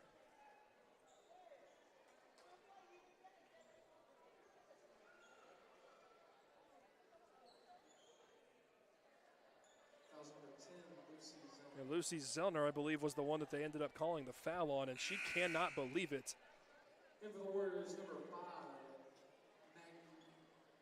Sydney Dunlap. And Sydney Dunlap will check back in. Yeah, 40 team fouls through 23 minutes of play. Second free throw is no good, but Johnson with the offensive rebound. The putback is no good, and Clark Ivett able to clear it. She gets knocked to the floor, no whistle, and a timeout by the Valley Rams will come with 53.9 to play in the third quarter. The Warrior lead is 14, 51-37. A full timeout on the floor. We will take a timeout with them and be back with the final minutes of the third quarter when we come back here on the Lee Scott Sports Network, presented by the Orthopedic Clinic. When bones get out of joint, the Orthopedic Clinic is here, providing expert care and surgery when needed wherever it hurts. Hand, wrist, foot, or ankle, back, neck, or hip. Offering minimally invasive surgery and cutting-edge joint replacement. Serving patients from throughout the region. See the sports injury experts for athletes of all types. Don't wait. Schedule an examination today. The Orthopedic Clinic. Call for an appointment 334-749-8303 or visit theorthoclinic.com. Four Seasons Federal Credit Union.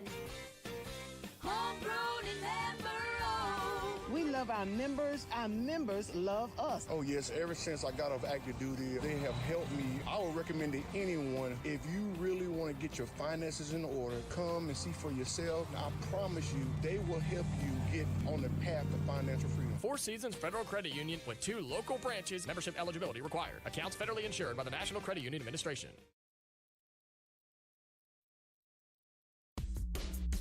This is the home of Lee Scott Academy basketball. Tiger Country 104.5. Out of the timeout, a backdoor cut from Caden Dooley. And she gets the layup to go, plus the foul. Can't get the free throw to go. And Clark Ivett able to corral it. She's getting blitzed, and another turnover. And the layup from Dooley is good. Dooley with 15 points in this third quarter, trims the lead back to 10. 33 seconds to play. And another turnover by the Warriors. This trap is causing all sorts of problems for the Warriors. Jemiah Johnson, right wing three, is well short, and Dunlap with the rebounds. To Lewis, now to Clark Ivett with 18 seconds to play in the third. She works her way down low, draws the contact, and the whistle blown. Fouls number 24, Michaela Adams. So Clark Ivett heads back to the stripe. A quiet third quarter for the Warriors' leading scorer. She had 6 in the first.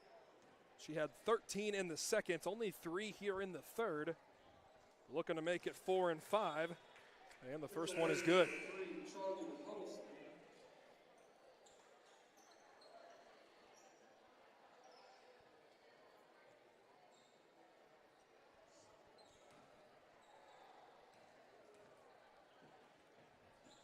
Second free throw is good for Ivett as well.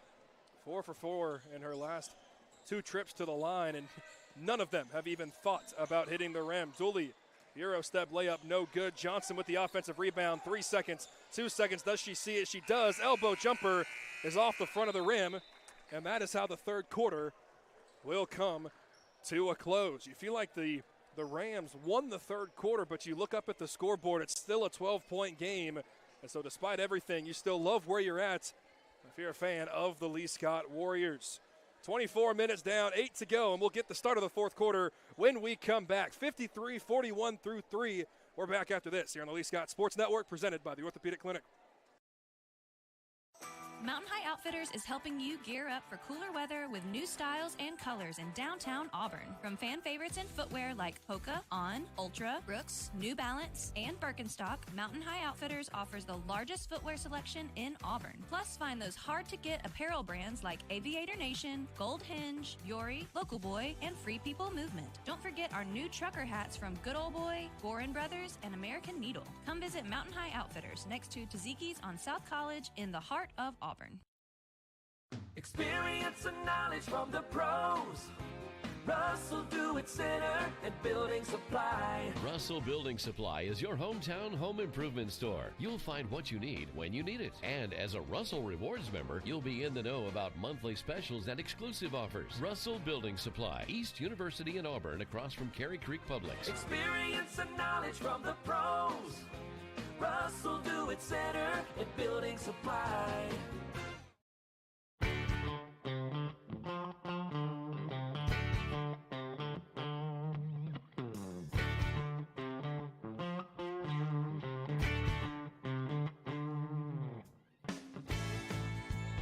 Start of the fourth quarter here on the Lee Scott Sports Network. It's the Warriors that lead it 53-41, but Dooley changes that in the first possession of the fourth quarter. A right wing three is good, trims the lead to 9, and now a steal by Dooley. The right-handed layup is no good, and Ivett able to corral the rebound. The basketball is all over the floor, and a fight for it will be a jump ball that will give the ball to Lee Scott. Clark Ivett got trampled. With every whistle you've called tonight, that one's surprising that there was not.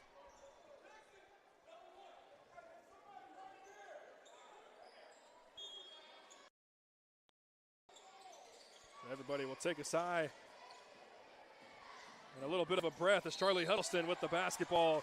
She picks up her dribble and picked up the pivot foot. Another turnover for the Lee Scott Warriors. That is 21 now on the night. Warriors have to be careful because this trap by the Rams is not very friendly to the Warriors. And every time the lead's gotten to 8 or 10, the Warriors have been able to respond. They're going to need another response. Left wing three is well too strong. Sutton Lewis will let it go out of bounds. Warrior basketball.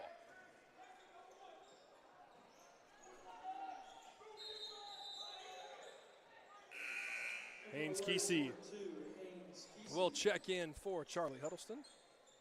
So the 5 on the floor. Sutton Lewis, Rayleigh Langford, Sydney Dunlap, Clark Ivett, and Haynes Kesey.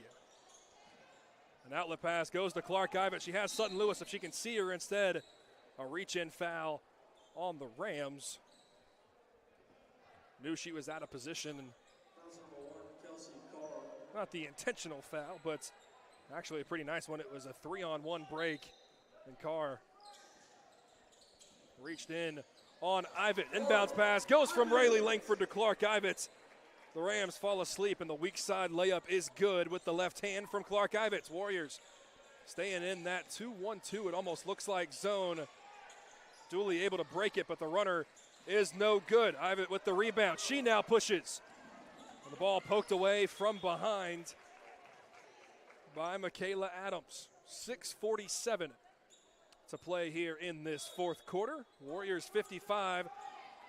The Rams from 5A 44. Skip pass to Rayleigh Langford. She works her way in the paint. Layup won't go. Sutton Lewis goes airborne and gets pushed when she's in the air. So that'll keep the basketball on this side of the floor. Michaela Adams picks up the personal.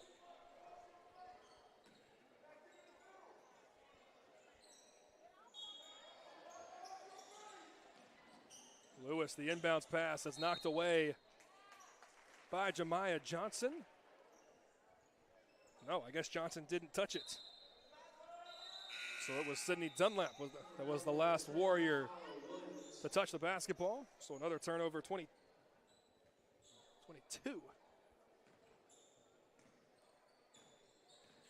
Warrior lead is 11. And there's Dooley getting downhill.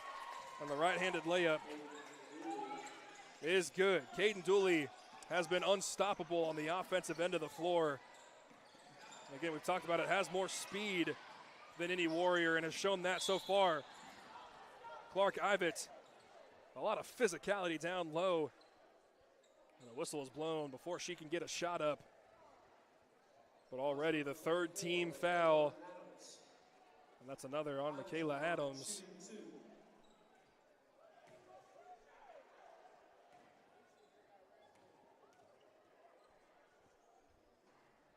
And the first free throw from Ivett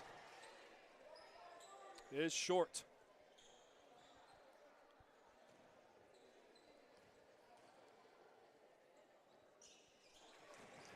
gets the second one to go. Ivitt goes 1 for 2 from the line, brings the lead back to 10. 56-46, 2-3 zone for the Warriors. Jemiah Johnson with a stutter step. And a double dribble is called on Jemiah Johnson. The floater was good.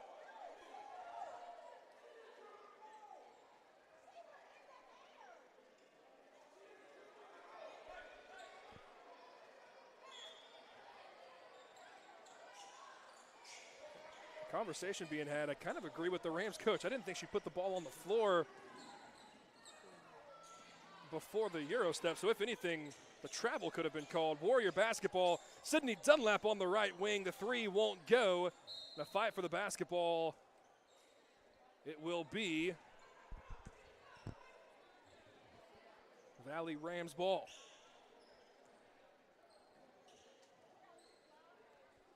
Caden Dooley, the star for the Rams tonight, averages 20 a game, is well above that mark. Works her way inside the paint once again. Layup won't go. Rebounds to Clark Ivitt.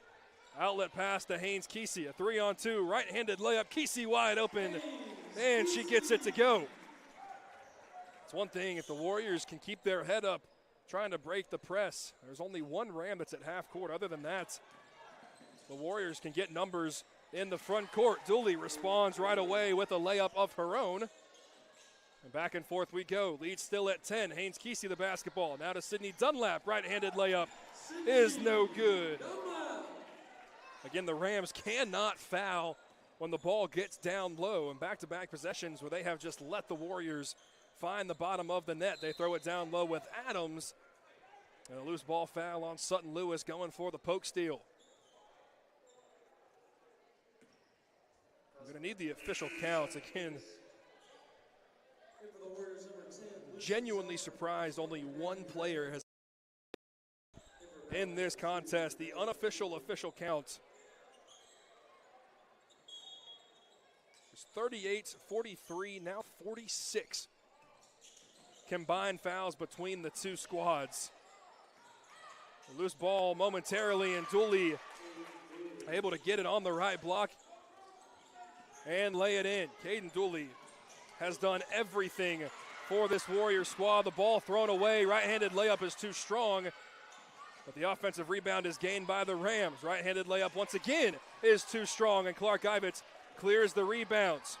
2-on-1 and a loose ball foul on Jemiah Johnson before Clark can get the ball at the goal.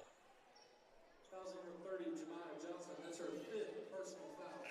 And that is 5 now on Jemiah Johnson.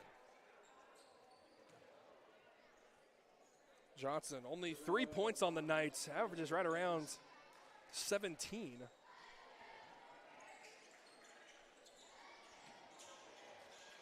Has been the primary defender, however, on Clark Ivitt. So we'll see if the Warriors can get some sort of advantage. Ivitt has the basketball at the top of the key.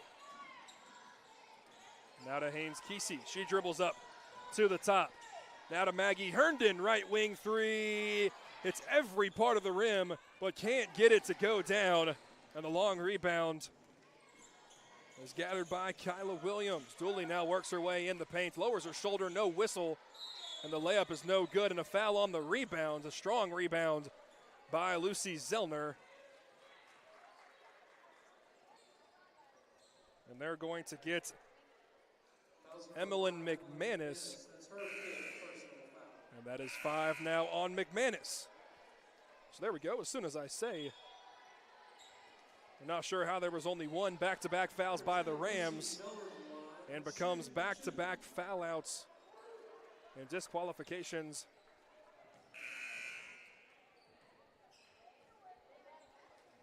for the Rams. That is now 3. And Lucy Zellner, after the strong rebounds, will head to the line to shoot 2, the 5th team foul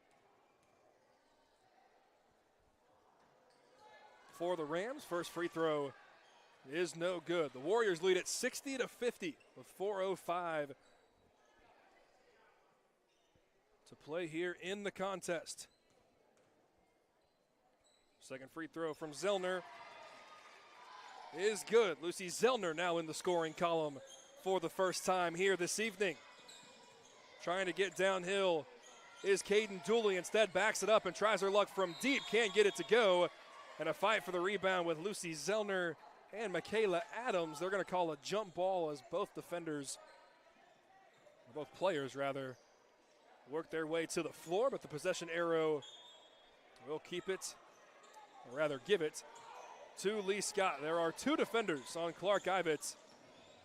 So there is somebody wide open every single time, and right now it's Lucy Zellner. Left-handed layup, no.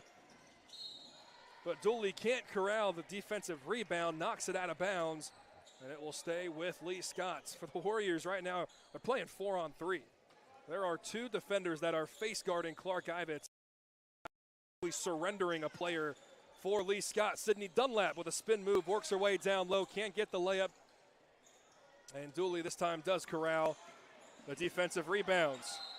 And what should be a carry is the right call. The coach can't agree with it, but is the right call, and another turnover by the Rams in transition. 3:37 to play here in the contest. Warriors having trouble just inbounding the basketball. Able to find Haynes Kesey. Now Maggie Herndon, who dribbles the ball off her foot. Haynes Kesey on the floor, as are the Rams. And Dooley able to recover. She now works her way downhill, initiating the contact. But going to draw the foul on Haynes Kesey.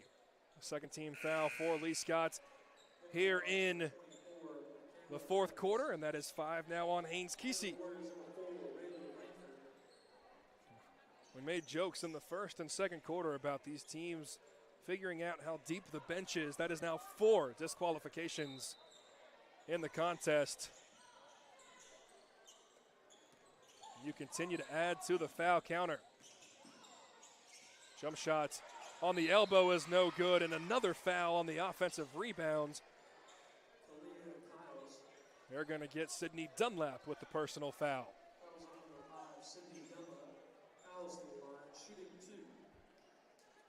And Kalia Kyles, she has 6 in the contest, has 2 in each quarter. She tries to continue that here in the fourth, but can't connect on the front end. 3 minutes and 17 seconds to play in the contest.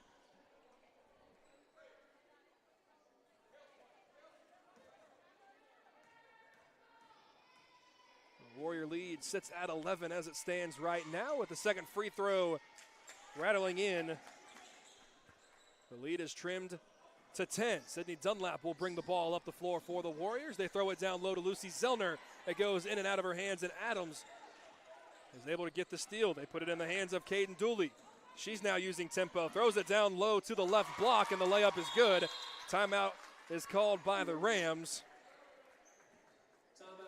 And it will be granted. That was Michaela Adams, her third point of the evening. Trims the lead down to 8. 61-53. 3 minutes to play here in the contest. And a full timeout. We'll take a quick 30-second break, come back and give you the final 3 minutes right after this here on the Lee Scott Sports Network, presented by the Orthopedic Clinic. Every sports team has a glue guy, the unsung hero that does the dirty work. Society's glue guys are towing companies.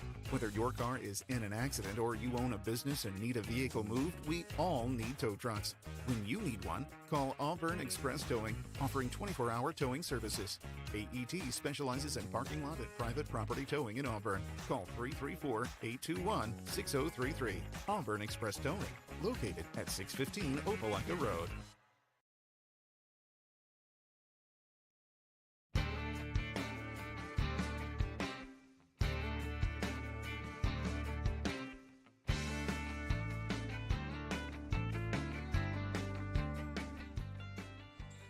Three minutes to play here in the fourth quarter. The Warrior lead is 8. And having trouble inbounding the basketball. And I believe a loose ball foul will be called on Kelsey Carr. It is. And so now all 10 players will walk the length of the floor for Clark Ivett to shoot 2 free throws.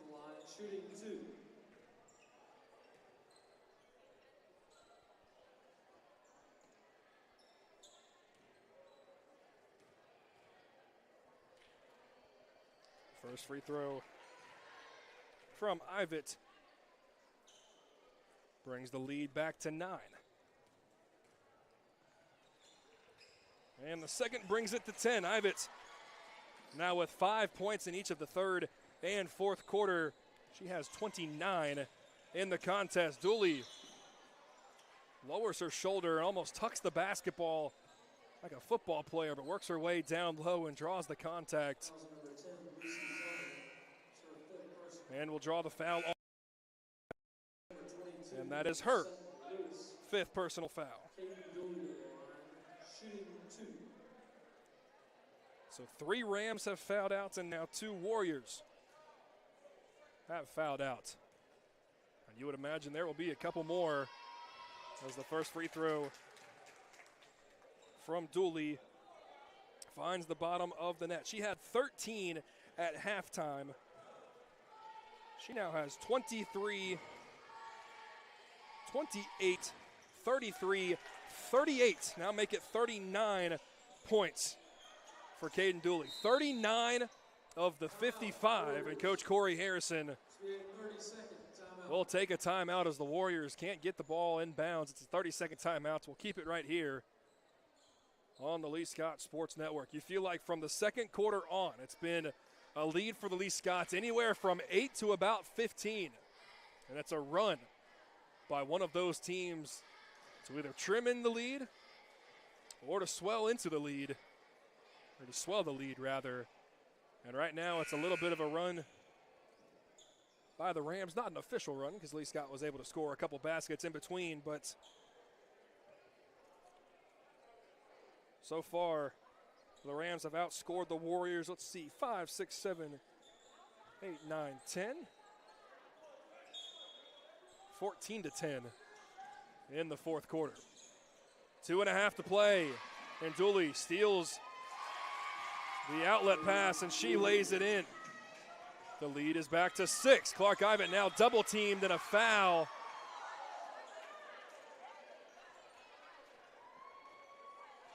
I believe they're going to say that's on the Rams. That's on Kelsey Carr. And now Clark Ivett, who's had to deal with a lot of contact here in this second half, will head to the line. And the first free throw is good. There's nobody you'd rather have for the Warriors than shooting free throws than Clark Ivett here in the late stages of this contest. She knocks down both of them. She has 7 in the fourth quarter. The lead is 8, 65-57 play. Caden Dooley brings the ball up the floor. Crossover dribble, lowers her shoulder, extends the elbow. No offensive whistle, and she lays it in off the glass. Warriors able to break the press with Sydney Dunlap skip past to Maggie Herndon as volleyball spiked. And Clark Ivett able to recover it in the front court, and the ball knocked out of bounds. It'll be Warrior basketball with 2:13 to play. Warriors battling a little bit of pressure both in the contest with the score shrinking and on the floor. We're trapping just about every single time. It's Rayleigh Langford with the basketball. She brings it across half court. Now throws it to Maggie Herndon. Her running left-handed layup is no good. Could have been a blocking foul. Instead, they let it play on. And Dooley now with the basketball. She crosses half court, works her way inside, and draws another foul. At some point, it's got to be offensive, but we're not seeing it right now.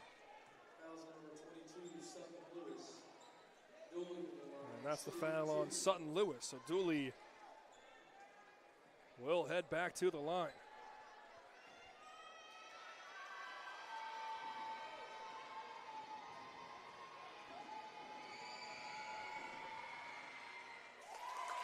And she knocks down the front end.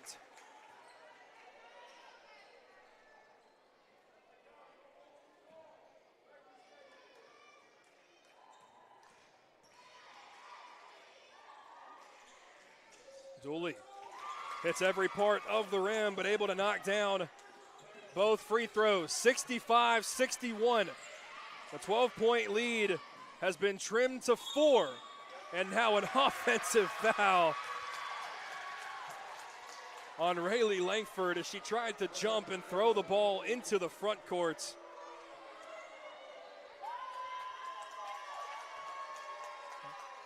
Out of every whistle, and there's been a lot of them, there's been quite a few that could be called offensive. Dooley with the basketball gets stolen by Charlie Huddleston.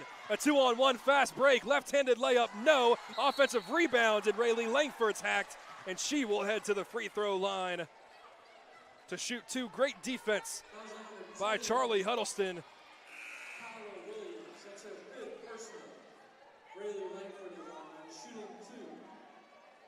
And Kyla Williams wearing number 10, that's her 5th personal foul. Now 4 Rams have fouled out in this contest. We have 94 seconds to play. Warrior lead is 4, and Langford can't connect on the front end. Warriors going to have to do what they can do to eat some clock and still put up a couple baskets, because right now the Rams, although they trail, have just about all of the momentum. Langford can't connect on either free throw. Dooley with the basketball. She crosses half court, guarded by Charlie Huddleston. 1.5 minutes to play. Dooley has nowhere to go. Kicks it to the far corner, the near corner rather. The three-pointer is no good. Great box out from Maggie Herndon, and she corrals the rebound. Ivett now skips the ball forward to Rayleigh Langford. Now to Maggie Herndon in the corner. And back to Clark Ivett. And the Warriors will slow things up. Approaching 1 minute to play here in the contest. There are 3 Rams trying to keep Clark Ivett from dribbling the basketball. Passes it to Rayleigh Langford. Now to Clark Ivett. And she'll continue to back it up and dribble out. There should be a foul, and finally is on Caden Dooley. Clark Ivett, what a job. Her, Maggie Herndon, and Rayleigh Langford dribbled the ball for right around 20 seconds. And so you do that, you eat 20 seconds, and you send your best player to the free throw line. Clark Ivett knocks down the first one ever so confidently. 66-61.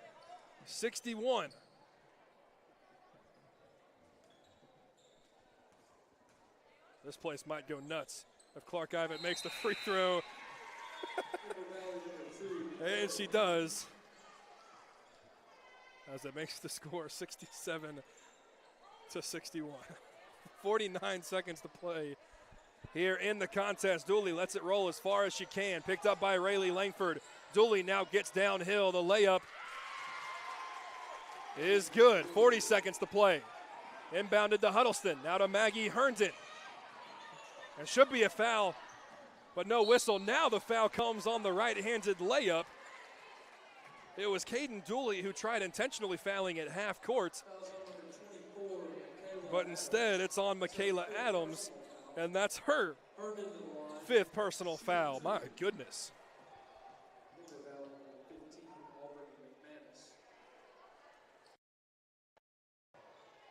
That is 5 Rams that have now fouled out in this contest, as Maggie Herndon buries the first of the 2 free throws. Maggie Herndon had 8 in the first half. That's her first point since.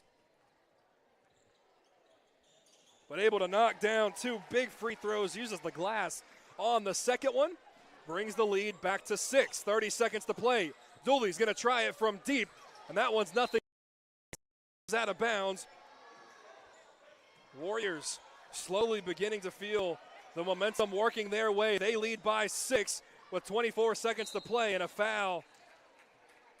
Now on the inbound, they'll send Charlie Huddleston to the free throw line, who's looking for her first points here tonight. Charlie Huddleston to the line, shooting 2.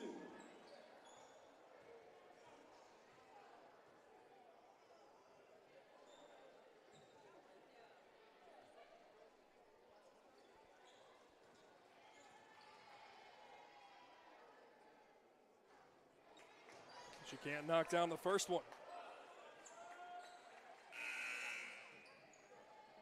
Valley number 25, Bailey McManus. Number 20, Doing a little bit of counting right now. Caden Dooley has 47 of the Rams' 63 points. The second free throw from Huddleston. She gets it to go. Swells the lead back to 7. 23 seconds and counting. Warriors letting the Rams dribble the length of the floor. Still no shot attempt. Nice on-ball pressure. 13 seconds, 12 seconds, 10 seconds to play. Guarded by Ivett. Throws it down low. Intercepted by Sutton Lewis. And now Clark Ivett will dribble it out. 4 seconds, 3 seconds, 2 seconds. And that will do it here in Sanford Gymnasium. The Warriors do get that third straight. Continue to build momentum. You don't do it in a very clean or a pretty way, but a win is a win, and you'll take it nonetheless. We'll take a pause, come back, and give you a wrap show and a pregame show to the varsity boys. Girls win it 70-63. And now it's time for the varsity boys to bring home the sweep. We're back in 2 minutes here on the Lee Scott Sports Network, presented by the Orthopedic Clinic. My joints aren't what they used to be. Routine exercise, playing ball outside with the kids, riding bikes on vacation. I never worried about keeping up. But now, my joint pain has started slowing me down. I decided to make an appointment with the Orthopedic Clinic. Their surgical partners had the experience, technology, and personalized approach to care that I was looking for. Best of all, it was close to home. I'm thankful I chose the Orthopedic Clinic. Don't let joint pain slow you down. Visit theorthoclinic.com and schedule your appointment today. The Goose Performing Arts Center at Auburn University is Alabama's premier destination for the arts, bringing you the very best of Broadway, dance, music, and more. Learn more about upcoming performances and see the calendar of events online at gougecenter.auburn.edu.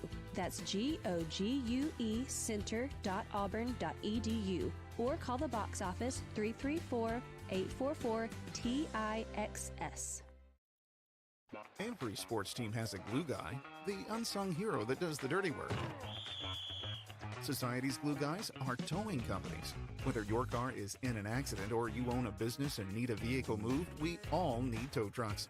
When you need one, call Auburn Express Towing, offering 24-hour towing services. AET specializes in parking lot and private property towing in Auburn. Call 334-821-6033. Auburn Express Towing, located at 615 Opelika Road.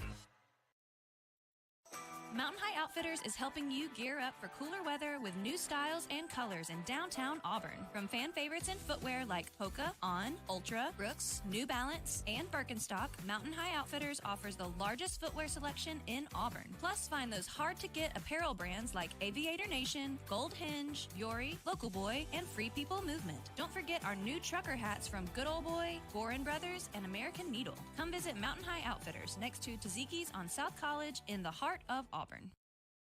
Experience and knowledge from the pros. Russell Do-It Center and Building Supply. Russell Building Supply is your hometown home improvement store. You'll find what you need when you need it. And as a Russell Rewards member, you'll be in the know about monthly specials and exclusive offers. Russell Building Supply, East University in Auburn, across from Cary Creek Publix. Experience and knowledge from the pros. Russell Do-It Center and Building Supply. 1907.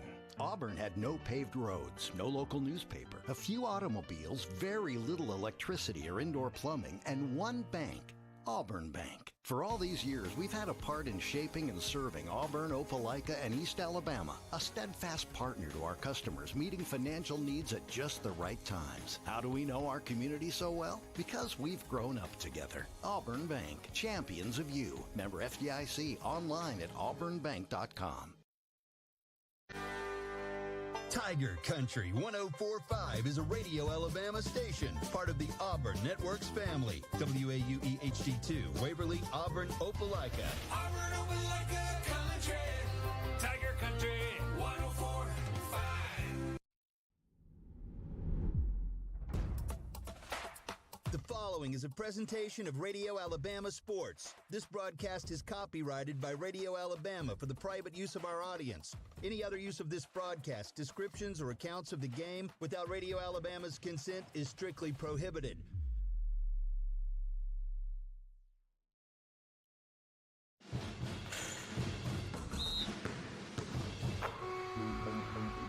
Lee Scott Academy Basketball is on Tiger Country 104.5. Presented by the Orthopedic Clinic, Goodge Performing Arts Center, Mountain High Outfitters, and Russell Building Supply. Also brought to you by Auburn Bank, Gutter Pro, Advanced Graphics, Auburn Express Towing, and Four Seasons Federal Credit Union. Now, live from courtside, here's the voice of Lee Scott Academy Basketball, Christian Griffin.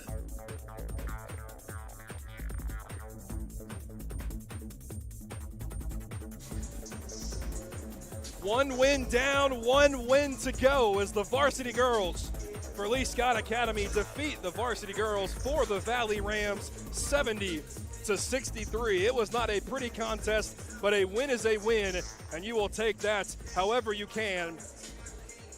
If you are Coach Corey Harrison and the varsity girls. Hello, everybody. Welcome back into the Lee Scott Sports Network. And a little bit of a transition. The post-game show, a little bit of the pre-game show for the varsity boys as well. But we'll look at some final stats for the varsity girls who, again, win it 70-63 here inside Sanford Gymnasium. Starting with the Valley Rams, working our way down. I'll skip Caden Dooley for just a moment. But Emmeline McManus had 2.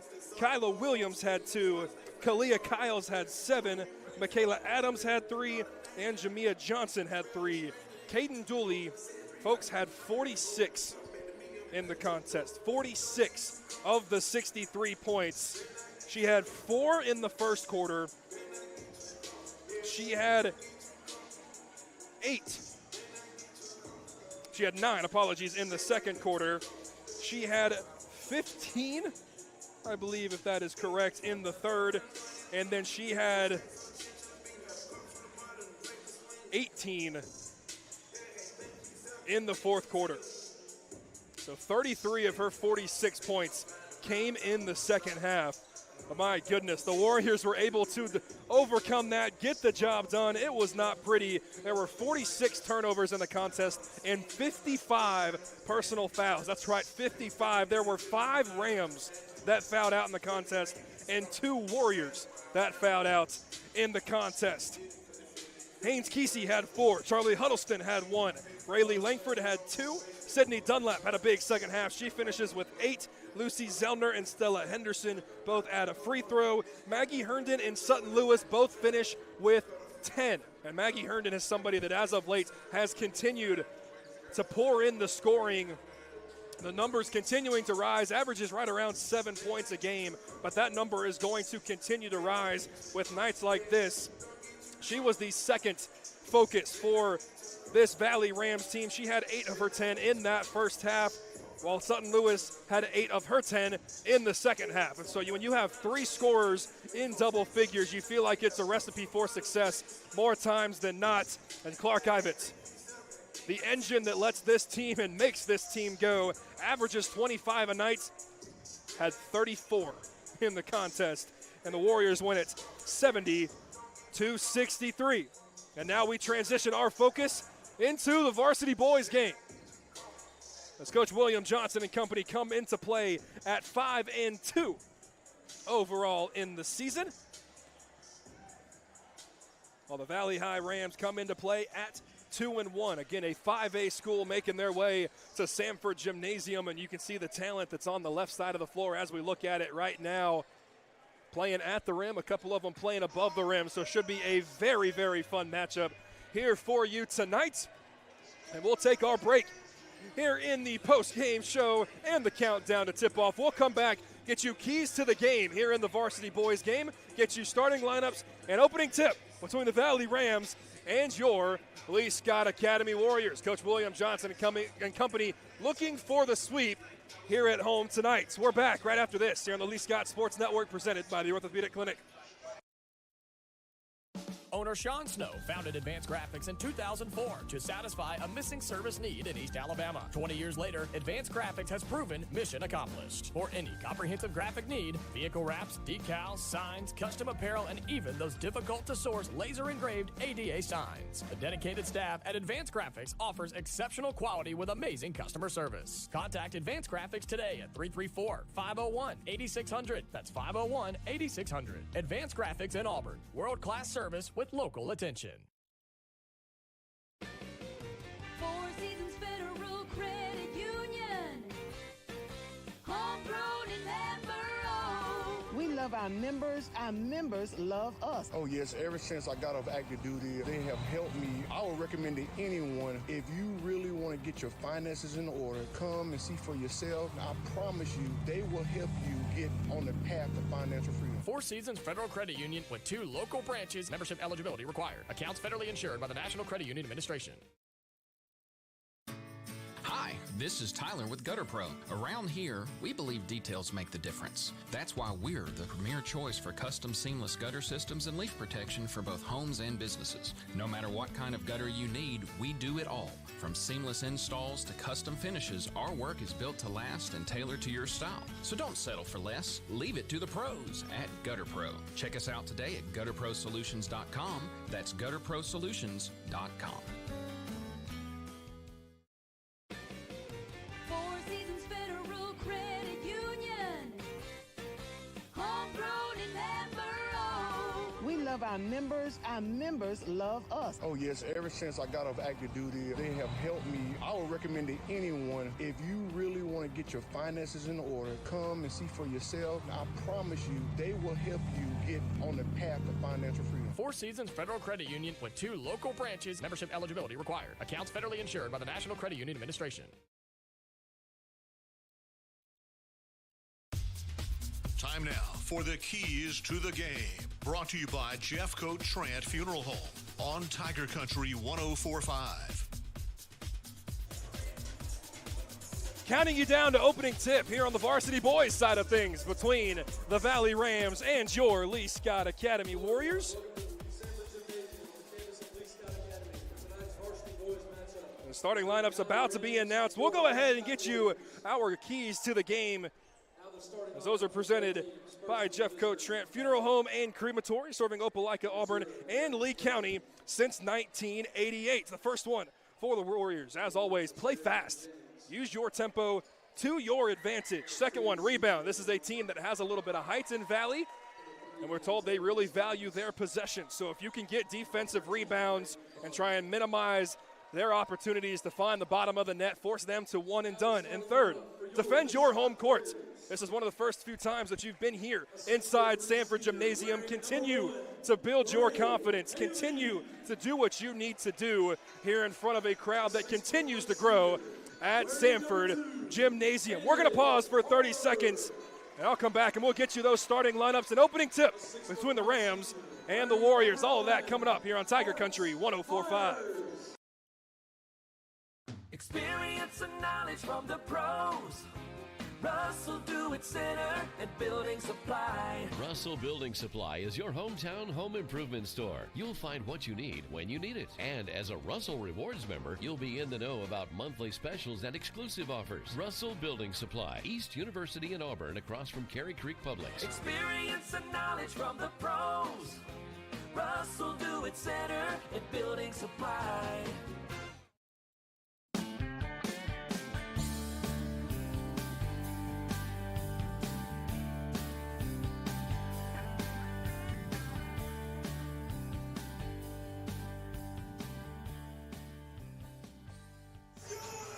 Back here for opening tip between the Rams and the Lee Scott Academy Warriors. The starting lineups for the Warriors tonight, they're presented by Auburn Bank, champions of you and proud sponsor of Lee Scott Warrior basketball. It's Gray Haley, Hayden Harper, Will Lyles, Parks Myers, and Cord Zellner.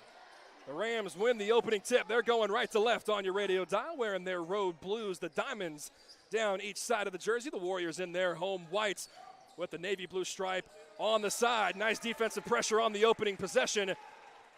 And the Warriors force the Rams to turn it over. Hayden Harper fresh haircut and all. Dribbles the ball up the floor, and the Rams starting in a high 3-2 zone that turns into a 2-3 when the ball is down low. It's with Parks Myers on the block. Now to Will Lyles. Hayden Harper thought about the three, but will back it out on the right wing. He's doubled. Skip pass. Gray Haley, right wing three. Can't get it to go. And the rebound is with the Rams. Quick in transition. Goes Valley, who comes into play at 2-1 here tonight. The floater no good. Offensive rebound is, however, and the layup is good. And Tavian Thomas puts the first points on the board for either team, and it comes at the 7-minute mark. 2-0 Rams over the Lee Scott Academy Warriors. They throw it down low to Cord Zellner. Back to Lyles. Now Parks Myers. Pump fake gets the defender in the air. Will Lyles thought about the three, but kicks it. Hayden Harper now on the baseline through contact. Can't get the layup to go. Gray Haley offensive rebound. And finally, on the third chance, Haley able to find the bottom of the net. Ties the game at 2. A minute and a half into the contest. Will Lyles gets a poke. The Rams able to recover.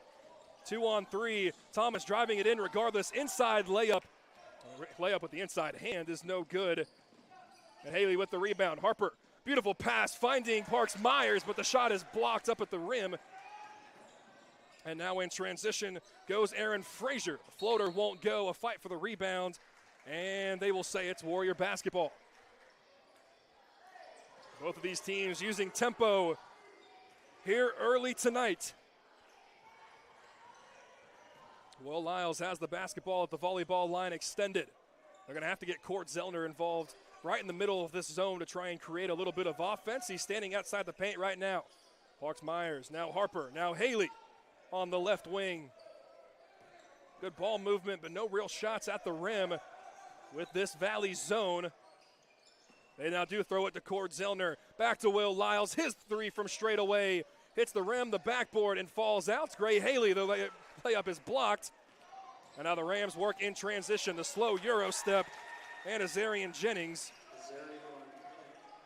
able to lay it in. Rams lead at 4-2. Here approaching 3 minutes into the contest. Went for the steal.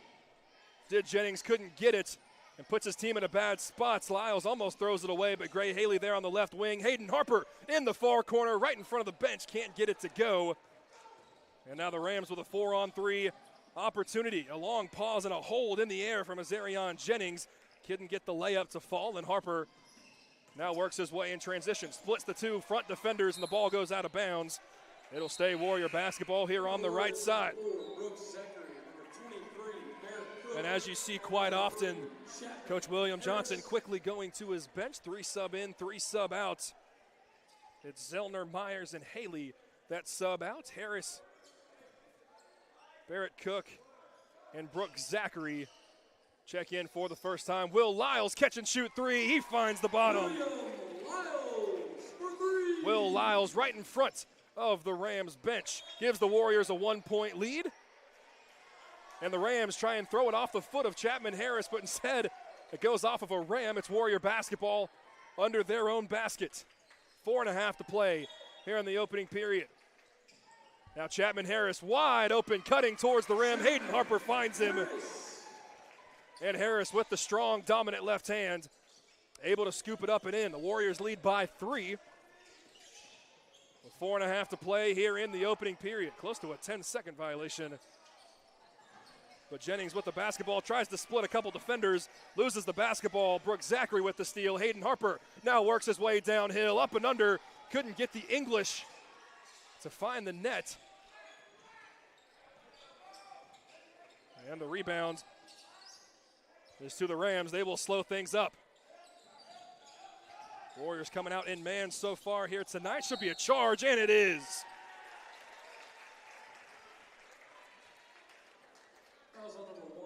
It was Azarian Jennings with a jab step to his left, cut baseline, and went up with the layup. But Hayden Harper was standing right on the block.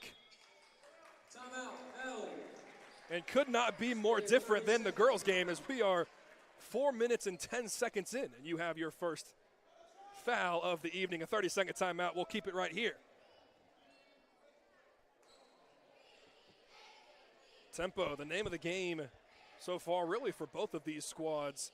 You see a little bit more of it for Lee Scott, and they've gotten some really good opportunities, some good looks, and this might be the best chance for them to continue to stretch the lead, which is 3 right now in transition, because so far that Rams 3-2 zone, again, that shrinks down into a 2-3 depending on where the ball is. If it's on the elbow or if it's in the corners, it shrinks to a 2-3. Harper to Will Lyles, catch and shoot once again. This one is off, and the long weak side rebound to the Rams. It's C.J. Johnson who gets the ball poked away from Brooks Zachary. 2-on-1. Zachary tries to find Chapman Harris, needed a bounce pass, went with the chest pass, and throws it off the deflection into the bench of the Valley Rams. 7-4, the Warriors lead the Rams here with 3.5 to play in the opening period, following a Varsity Girls 70-63 win. Coach William Johnson and company looking for the sweep. Hayden Harper works his way downhill, and then throws it to Brooks Zachary at the top of the key, and a reach-in foul. May have hit Brooks Zachary on the head. And the first foul, the second team foul, apologies, will go on the Rams.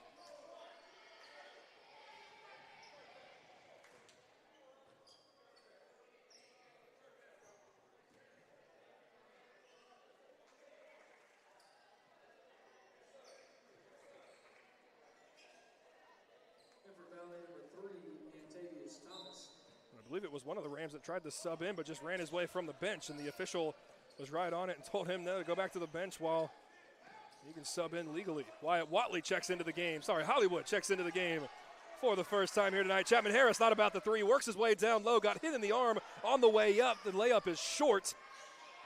No whistle. We play on, under 3 to play in the opening period. Warriors lead at 7-4, a low-scoring defensive battle.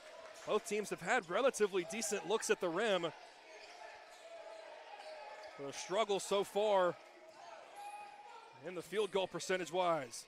Barrett Cook guarding on the ball, doing really nicely on Kason Varner. Hayden Harper now guarding C.J. Johnson. He works his way down low, pass down low to the left block, and the layup is good by Varner. 7-6 is the Warrior lead. Chapman Harris on the left wing, crossover dribble, skip to Barrett Cook. His corner three is no good.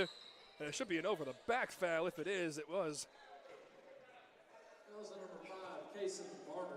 The foul on Kason Varner, his first team third. Wyatt Watley to inbound the basketball, throw it down low to Brooks Zachary. A pump fake, lowers his shoulder, got the ball poked away momentarily, gets it back, another pump fake, and tries to go up, but they don't allow him to. So Brooks Zachary will head to the free throw line That was number 2, C.J. Johnson. to shoot 2 free throws, and C.J. Johnson Shooting 2.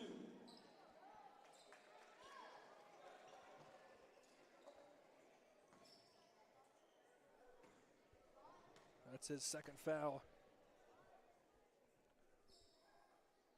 already tonight. The first free throw is too strong for Brooks Zachary. Names to know: Aaron Frazier and Azarion Jennings so far for the two leading scorers. Frazier averages right around 13, and Jennings right around 14. Second free throw from Zachary is good. Warriors lead at 8-6 with 2 minutes to play in the opening period. Warriors setting up a little bit of a press. Creates chaos, and Brooks Zachary gets a steal at half court. Reverse right-handed layup is good. Brooks Zachary flying in from the left side of the rim, uses the rim as the protection. And he now has 3 straight. The Warriors lead is 4. Warriors almost get a steal, and now a 10-second count creates another turnover for Lee Scott Academy. That was the 3rd and 4th turnover for the Rams here in this opening period. The 5 for the Warriors: Parks Myers, Chapman Harris, Wyatt Watley, Barrett Cook, and Brooks Zachary. Myers, the trigger man, finds Watley. Now to Barrett Cook with 90 seconds to play. Cook, a behind-the-back dribble, works his way along the right side of the paint. He loses the handle. It gets stolen. And now the Rams quickly in the front court. Zachary very physical, no whistle. Parks Myers gets the steal, 2-on-2. Myers works his way downhill, lowers the shoulder, draws the contact, no whistle, but able to scoop it up and in with the left hand. The Warriors now have doubled their lead. They lead at 12-6, and the Rams throw it into the Warrior bench. Controlled chaos right now for the Lee Scott Warriors. And the live ball turnovers that they are creating lead to easy offensive buckets.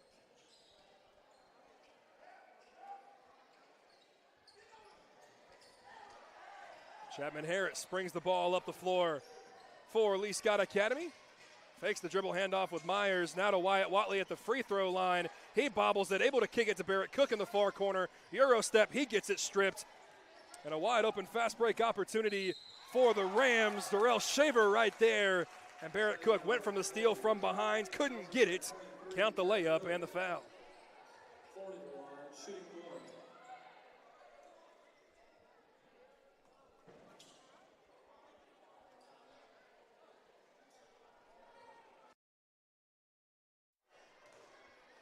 One of those possessions where either surrender the two, as the free throw was no good. Cook the rebound. Either surrender the two and don't foul, or if you're going to foul, make sure that he cannot get his chance at a wide open layup. Parks Myers to Wyatt Watley. And a steal, fast break opportunity once again, and Barrett Cook will pick up his second personal foul and as many trips for the Rams. That time the layup won't go. So Valley will head to the free throw line to shoot two. That's Kason Varner. Shooting two. And Will Lyles wearing the bright orange shoes comes to a knee at the scorer's table. You would imagine he is coming to sub in for Mr. Barrett Cook. He is, as the first free throw is short. William Lyles. 29.9 remaining in the opening period. Lee Scott 12, Valley 8. Second free throw from Varner is too strong. And Will Lyles, a look what I found rebound. Brooke Zachary now with a full head of steam downhill. Euro step, and that rebound in and out. Counted in the arcade maybe twice, but couldn't get it to fall. 14 seconds, 13 seconds, a running one-footed floater from a foot inside the three-point line is no good. The offensive rebound with the Rams, and it's poked out of bounds by Chapman Harris with 6.2 here in the first quarter. The Rams will set up their offense, or set up the play rather, in their own half court.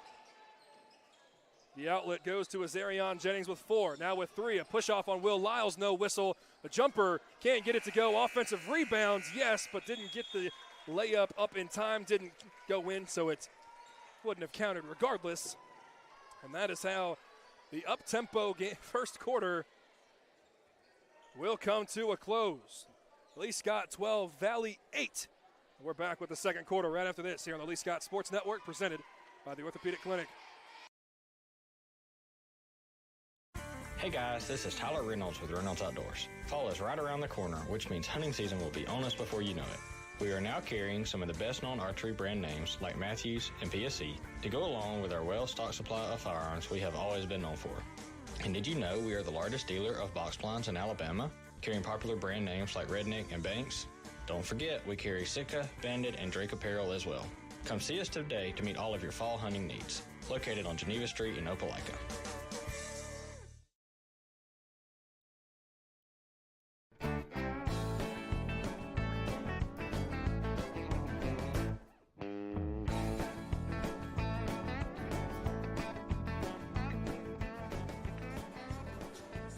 Start of the second quarter here on the Lee Scott Sports Network on Tiger Country 104.5, tigercountry.net, and the Radio Alabama app. We appreciate everybody for being here with us and for your support of Lee Scott Warrior basketball. The first half sponsor of tonight's game is presented Russell Dewitt Center and Building Supply. Experience and knowledge from the pros at your hometown home center. Warriors start with the basketball here in the second quarter. They lead it 12-8.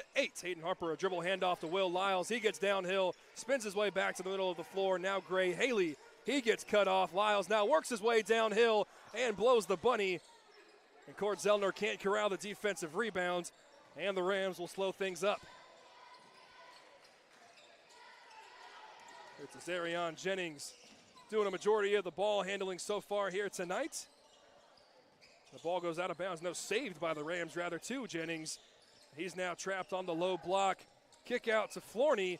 And can't bank in the three. Offensive rebounds is with Braden Bunn. And he gets the easy tap in to shrink the lead back to 2. Gray Haley on the right volleyball line. Kicks it to Zellner. Now back to Haley. Now to Parks Myers. His lefty three in the corner. No good. Hayden Harper, the offensive rebound through contact. No whistle, but able to fight his way to the buckets.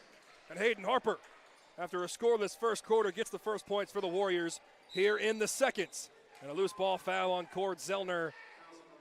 The Warriors got the trap that they were wanting in the far corner with the outlet pass, and Zellner went for the steal, didn't get it. That's his first personal foul.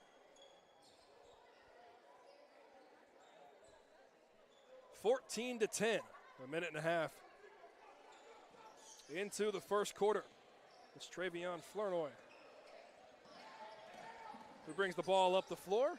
Passes to Jennings, thought about the three, now will take the 20-foot jumper.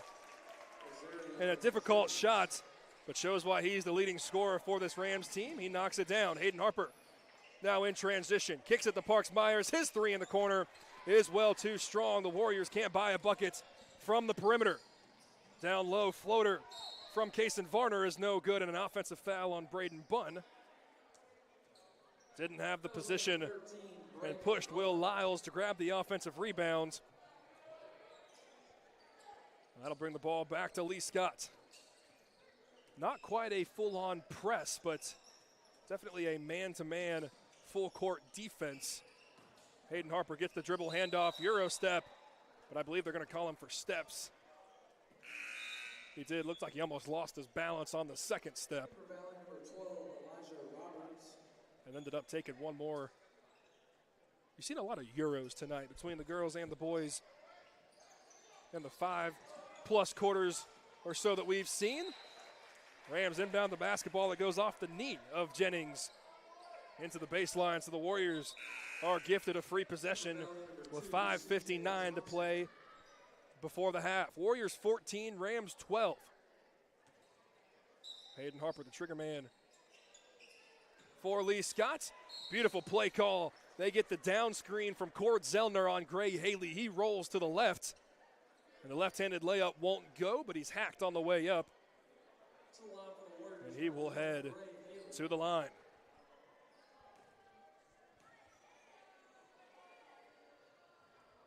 And can't rattle home the first of the free throws.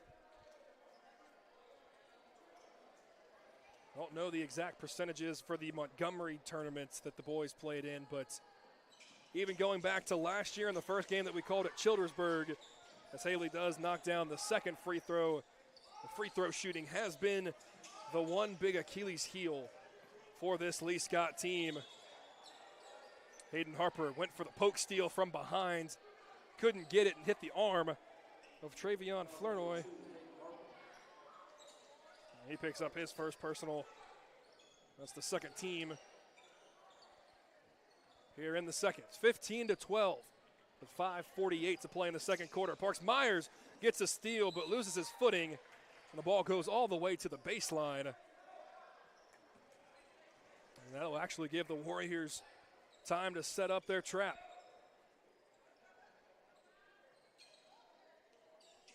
It's Flournoy, the inbounder, trying to find somebody open. Nice job by the defense. Home run pass down to Braden Bunn. Didn't like the numbers. Slowed it up momentarily. Now works his way on the right block. Layup blocked by Cord Zellner. Second chance opportunity is with Elijah Roberts, and I didn't think he was shooting. He jumped up but passed it But they're still going to say it was in the act of shooting. So Roberts will head to the free throw line, which has been a very, very popular spot so far this evening. If you were with us for the varsity girls game, Roberts knocks down the front end. There were 46 turnovers and 55 personal fouls in the varsity girls game, and 7 players fouled out. Second free throw is no good. Will Lyles skies for the rebound. The ball was poked away. Lyles decided to save it before it went out of bounds, and the Rams get a turnover because of it. Should be a travel, and it was, as Varner shuffled the feet, trying to decide if he wanted to pump fake or put the ball on the floor. 5:25 to play here in the second quarter. The Warrior lead is 2. Harper gets trapped as soon as he inbounds the basketball. And Haley tries to find Chapman Harris, but it's volleyball spiked out of bounds. Warriors going to have to take advantage of the Rams' over-aggressiveness. A high-low pass. Once you get into the half court, a backdoor cut could be the recipe just to make the Rams second guess what they need to do. Swing the ball around the perimeter. Will Lyles, Gray Haley, Hayden Harper, Chapman Harris. Thought about the left wing three. Brooks Zachary to Hayden Harper. He gets the screen, spins his way back into the rim. Can't get the layup to go. Brooks Zachary there for the second chance opportunity. 2 wide open layups. Hayden Harper couldn't get it to go. Brooks Zachary wide open. He couldn't get it to go. The ball knocked out of bounds by the Rams. It'll stay Warrior basketball. Yeah, the Warriors struggling so far in this first half. In the half court, Chapman Harris, a nice little jab step, dribbles it off his knee, gets poked out of bounds, however, and it'll stay Warrior basketball. Ended up saving it. And with his momentum falling out of bounds, it got poked away by the Rams, so did the Warriors a little bit of a favor. Harper will inbound the basketball under their own basket. Outlets it to Harris.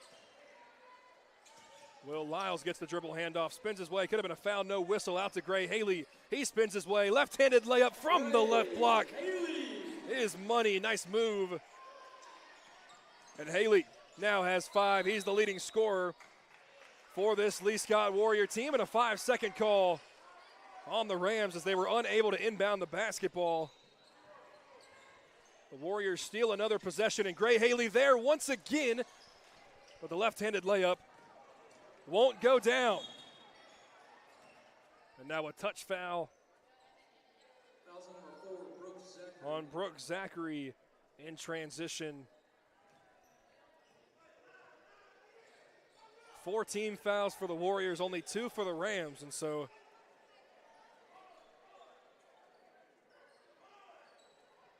the Rams will shoot free throws with the next team foul. A bad inbounds pass, but somehow still goes into the hands of the Rams, and Elijah Roberts able to corral it right in the middle of the paint and lay it home off the glass. The lead is back to 2, 17-15. Haley works his way downhill. A lot of contact, a late whistle, the correct call. As Haley got hacked, swiped across the head, and he will head back to the stripe.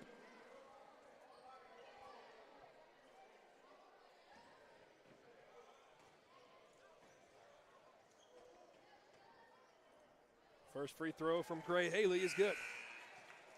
Haley had 2 in the first, has 4 here in the second. And I believe the score got added to the wrong side. There we go, okay. Looked up and it was a 1-point game. 18-15 is the score. Second free throw was well short, but Gray Haley able to get his own miss. Hayden Harper skips it to Will Lyles, now down low to Brooks Zachary. He gets cut off. Back to Harper. Jab step. Works his way in the paint. Foul. And the layup. Layup plus the foul. The continuation. My goodness, Harper got hacked. But able to muscle his way home. And Hayden Harper, after having a quiet first quarter, Now has 4 here in the second, looking to make it 5.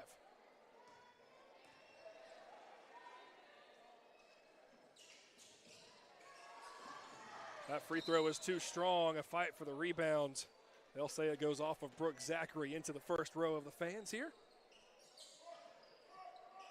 Sanford Gymnasium, home of the Lee Scott Warriors, is where we do battle between the 5A Rams and the 3A Warriors. Could have been a travel layup, is blocked by Will Lyles.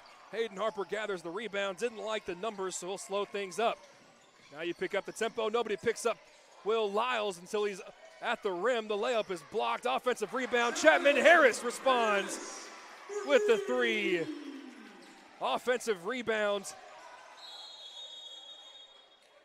And a kick out. Chapman Harris extends the lead to 8. And Valley will take a timeout, having trouble with the inbounds. We will take a timeout with them. Warriors 23, Rams 15 with 3:23 to play here in the second quarter. When we come back, we'll get you those final 3 minutes before we get you started in the Orthopedic Clinic halftime report. All of that coming up when we come back here on Tiger Country 104.5.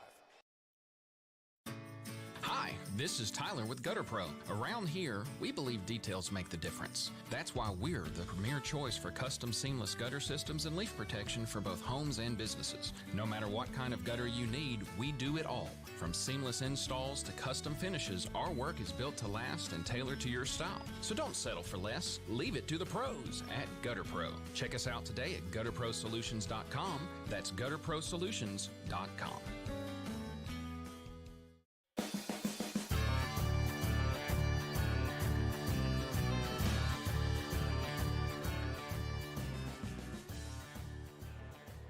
.323 remaining here in the second quarter. The Warriors lead at 23-15. The Rams have the length of the floor to go. And the inbound pass gets stolen by Will Lyles. Picks up his dribble on the block, throws it down low to Wyatt Watley. Now out to Hayden Harper. Euro steps his way in the paint. How did he get that one to go? Through contact, no whistle. But Harper now has 6 here in the second quarter. Lead is swelled to 10. In transition go the Rams. Could have been a travel, no call. But the layup is off the left side of the rim. And now a loose ball foul on Azarion Jennings, his second. And that should send the Warriors to the free throw line at will.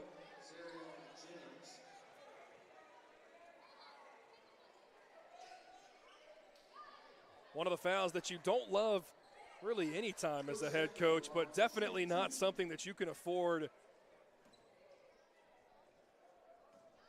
When that foul sends the opponent to the free throw line, the Warriors will happily take it as Brooke Zachary knocks down the first. Distributed scoring so far for the Warriors. We'll talk about that in the Orthopedic Clinic halftime report coming up in about 3 minutes of game time. Zachary goes 2 for 2 from the stripe. He has 5. Lyles steals the inbounds pass once again. The ball is floating up in the air, and Will Lyles comes down with it. Kicks it to Hayden Harper. His left wing 3. Can't get it to go. Crowd would have erupted if that one found the bottom of the net, but we play on 27-15. Rams now with numbers going the other way, and a nice bounce pass to the right block, and Elijah Roberts lays it in. He now has 5. 17 points for the Rams. Chapman Harris tries it once again from the same spot, not the same result. And an over the back loose ball foul, I believe on number.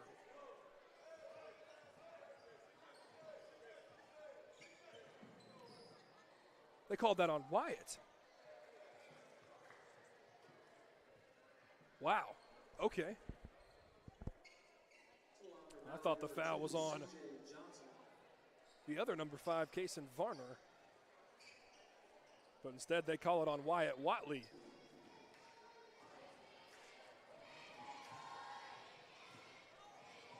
So C.J. Johnson stands at the stripe. And he makes the first of the 2 free throws. 27-18 with 2:25 to play here in the second quarter. Warriors went on a little bit of a run. The Rams responded where we sit right now. Second free throw is short, but the Rams able to get the offensive rebound, kick out, and Chapman Harris kicks it out of bounds. That was a high kick from Chapman.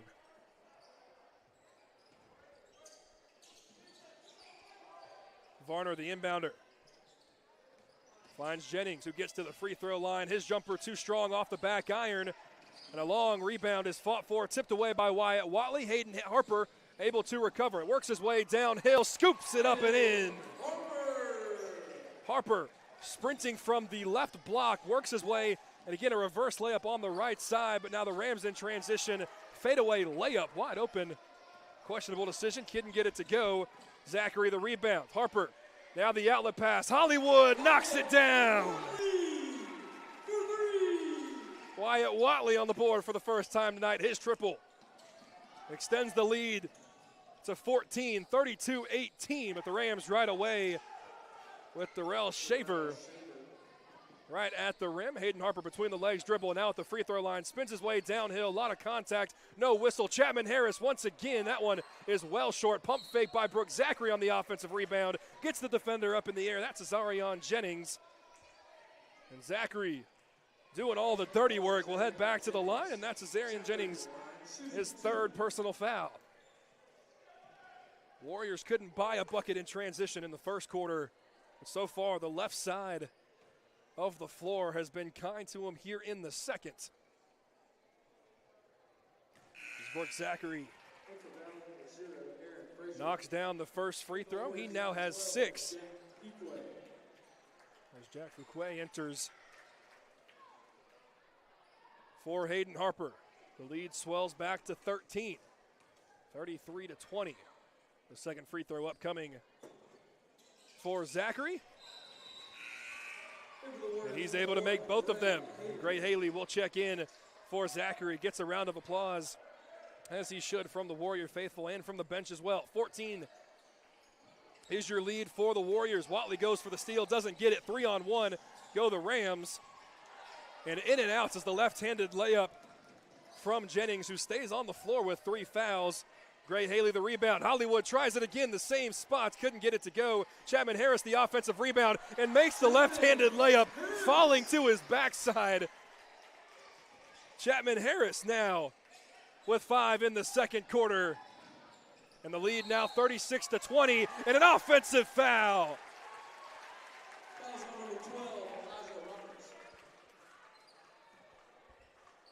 Jack Fuquay, who just checked into the contest.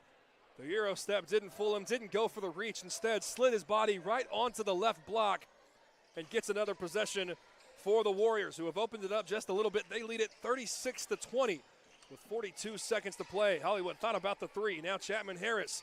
Pump fake, works his way in the paint and blows by everybody. Able to lay it in with the left hand. Warriors now setting up the trap. The Rams break it initially, but dribble it out of bounds. Ooh, they'll say it was touched by Fuquay. It will stay with the Rams. 38-20 with 28.7 to play here in the second quarter. Watley with the great on-ball defense, very close to a 10-second call. He gets the poke steal, and it could be Warrior basketball. Instead, they'll say that Jennings did not touch it after Watley put it into the Warrior bench. 18.1 to play in the contest. And now Aaron Frazier, a full shove on Wyatt Watley, and Hollywood doesn't take exception to it. Now the referee's coming in to talk a little bit about it. I don't think it was necessarily the shove of, or it actually was. It was the high shove. Watley checking out his lip right now. And now the officials bringing everybody together, making sure the cooler heads prevail.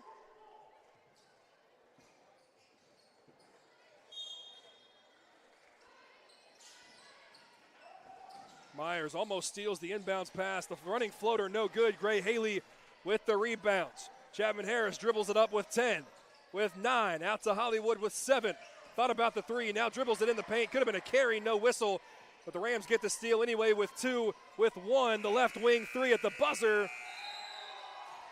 Finds nothing but air, and that's how the first half will come to a close. It was close through 1, but the Warriors opened it up here in the second quarter. They lead it 38-20 through the first 16 minutes of play. We'll tell you how it happened, dive into some stats, and talk about what the Warriors need to do as we open up the Orthopedic Clinic halftime reports on the other side of this 2-minute break here on Tiger Country 104.5.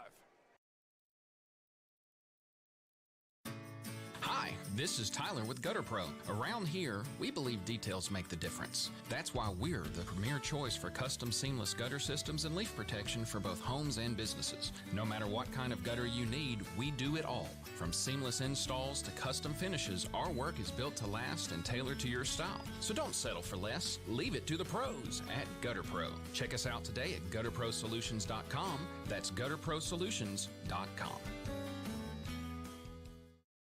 When bones get out of joint, the Orthopedic Clinic is here, providing expert care and surgery when needed wherever it hurts. Hand, wrist, foot, or ankle, back, neck, or hip. Offering minimally invasive surgery and cutting-edge joint replacement. Serving patients from throughout the region. See the sports injury experts for athletes of all types. Don't wait. Schedule an examination today. The Orthopedic Clinic. Call for an appointment 334-749-8303 or visit theorthoclinic.com. From day one back in 1907, Auburn Bank's clear to serve our community, see businesses flourish, and improve lives locally by making sound business decisions and responding with care every day. Today, we continue to fulfill our mission with a team of local, commercial, and consumer lenders who are ready to help meet your needs and goals. Auburn Bank, champions of you. Member FDIC, equal housing lender, online at auburnbank.com. Experience and knowledge from the pros. Russell Do-It Center and Building Supply. Russell Building Supply is your hometown home improvement store. You'll find what you need when you need it. And as a Russell Rewards member, you'll be in the know about monthly specials and exclusive offers. Russell Building Supply, East University in Auburn, across from Cary Creek Publix. Experience and knowledge from the pros. Russell Do-It Center and Building Supply. The Lee Scott Academy Basketball Halftime Show is brought to you by the Orthopedic Clinic on Tiger Country 104.5.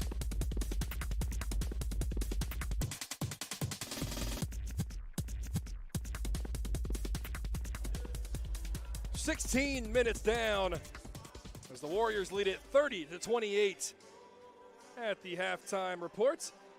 And the Orthopedic Clinic halftime reports is brought to you by the Orthopedic Clinic, which is East Alabama's go-to center for orthopedic care with locations in Auburn and Opelika. To better serve you, you can find them online at theorthoclinic.com.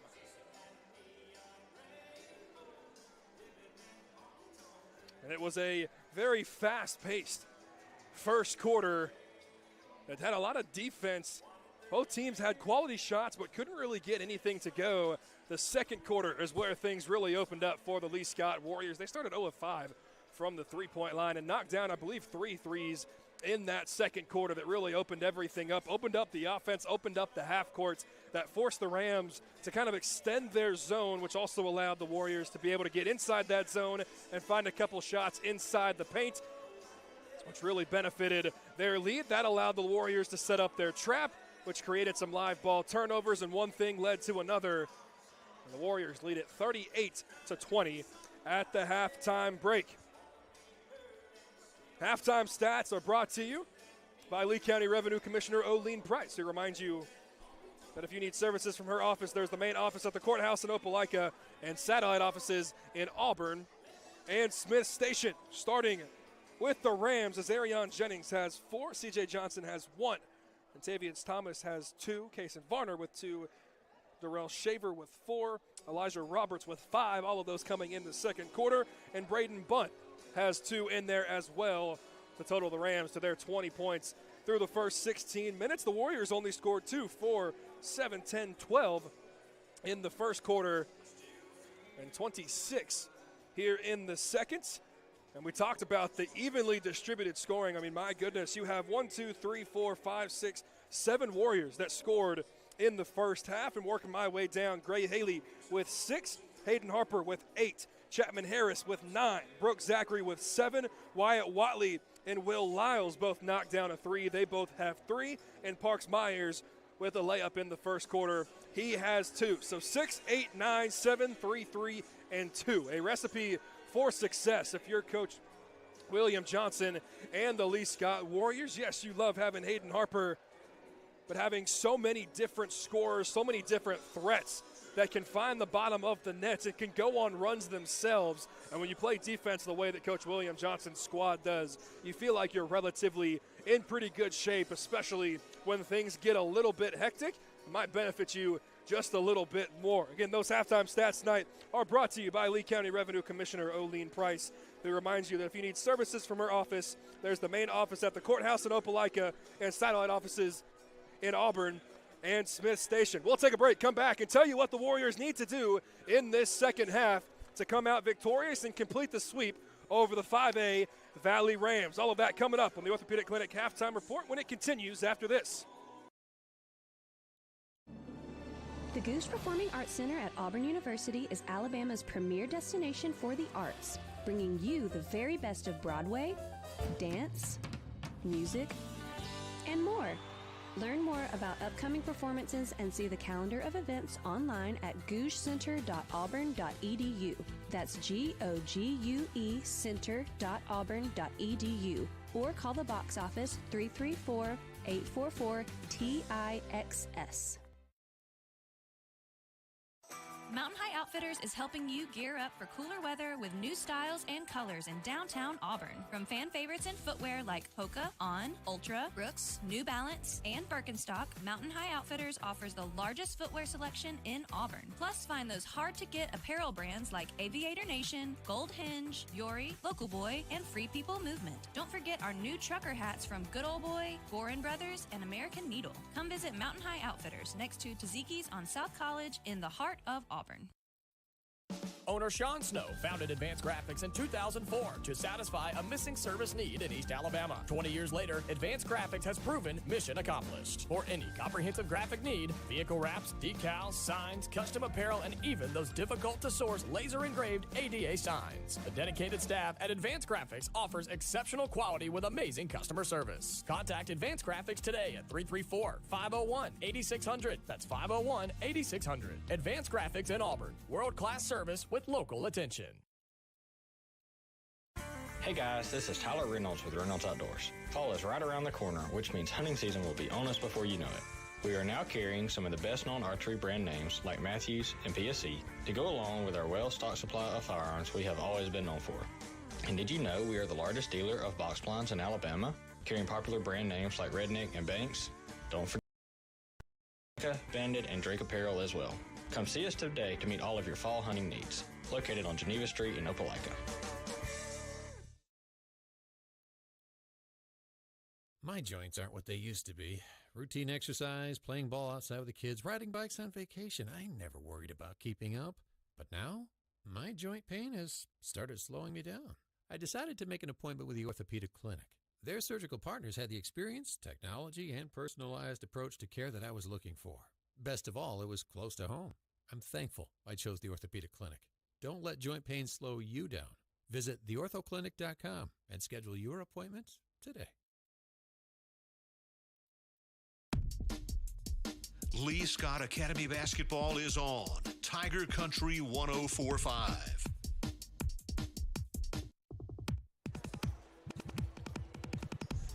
As we wrap up the Orthopedic Clinic halftime report, we remind you that it's brought to you by the Orthopedic Clinic. And the Orthopedic Clinic is East Alabama's go-to center for orthopedic care with locations in Auburn and Opelika. To better serve you, you can find them online at theorthoclinic.com. The Lee Scott Academy Warriors out in front of the 5A Valley Rams 38-20 at the halftime break, and the final shots being put up before the start of the second half. So we'll talk a little bit about what the Warriors need to do here in this second half to come away with a big-time victory. Man, you feel like the pressure, especially on the ball in the front court, has created a lot of chaos, positively for Lee Scott and very negatively for the Valley Rams. We talk about turnovers, and there's a major difference, yes, in just turnovers in general, but man, the difference in live ball turnovers versus dead ball turnovers, where the live ball turnovers, you can get it You go in transition, leads to easy offensive points. Warriors were really able to capitalize on that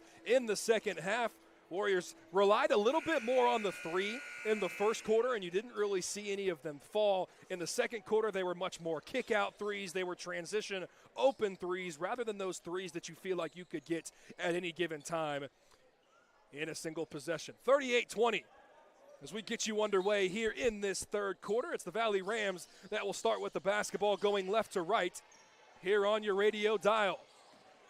And a blow-by with Aaron Frazier, left-handed floater won't go. Gets his offensive rebound, but is stripped by Cord Zellner. And Will Lyles now going the other way. He gets stripped, able to throw it up, still get a shot on the rim, gets his own rebound, and a pump fake, and puts it in. Will Lyles, a really athletic play there. Got it stripped on the layup, but still able to throw it up at the rim. Frazier now immediately in transition going the other way, a stop and pop on the right elbow. And he knocks it down, 40-24, 40 seconds in to this third quarter. Gray Haley bobbles it momentarily, gets it back to Hayden Harper. He works his way downhill, spins it now, throws it to Coach William Johnson, who thought about the three.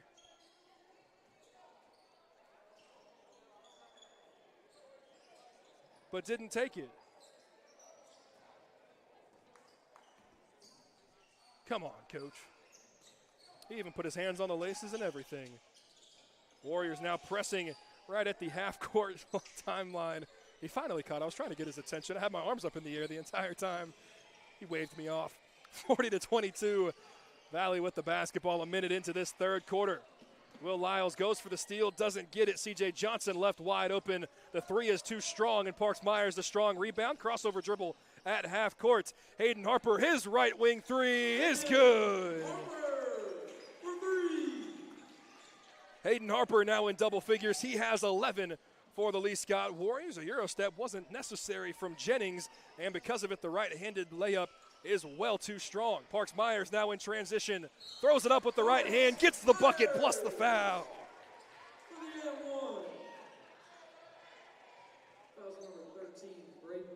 Parks Myers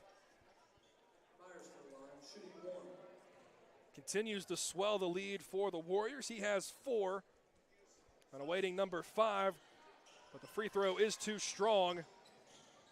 The Rams try and go quickly in transition, but turn it over as Antavius Thomas lost possession of the basketball right in front of the Warrior bench.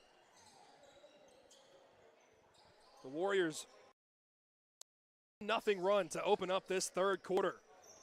It all starts on the defensive end with the pressure. Parks Myers now sprinting from the right wing. Usually you see him with the left strong dominant hand. He still used it to dribble, but threw it up with the right and got it to go. So 4 straight points for Parks Myers. And the jumper once again the same spot, that right elbow jumper from Aaron Frazier. That's his comfortable spot. He knocks it down, and a strip from behind. A wide open layup. And Antavius Thomas able to get it to go. Tried to go for the steal once again, but got a little too much arm as C.J. Johnson picks up his 3rd personal foul. Trying to strip the ball from Hayden Harper. 5.5 to play here in the third. The Warriors lead is 21. Harper between the legs dribbles up the floor. Hand off to Gray Haley. Now to Parks Myers. Now back down low to Hayden Harper. His layup gets blocked out of bounds. I love the set. Harper, the handoff to his left. He gets the down screen and had the right-handed layup, but a nice job of recovery. Harper now turns it over on the inbounds pass, but Gray Haley from behind pokes it away, and it goes off the knee of Aaron Frazier. So now back where we all started. Barrett Cook has a wide open catch and shoot 3. Couldn't get that one to go. Hayden Harper thought about going for the rebound, but realized he was out of position. And now a savvy move from Aaron Frazier had Hayden Harper on his back hip and slammed on the brakes. And Harper tabletops him. 3 minutes gone by here in the third quarter. As Arian Jennings Free throw line jumper off the front of the rim. He knew it immediately, gets his own rebounds. Layup is blocked by Gray Haley, gets his third chance opportunity, and now kick to the far corner, and he gets stripped by Hayden Harper.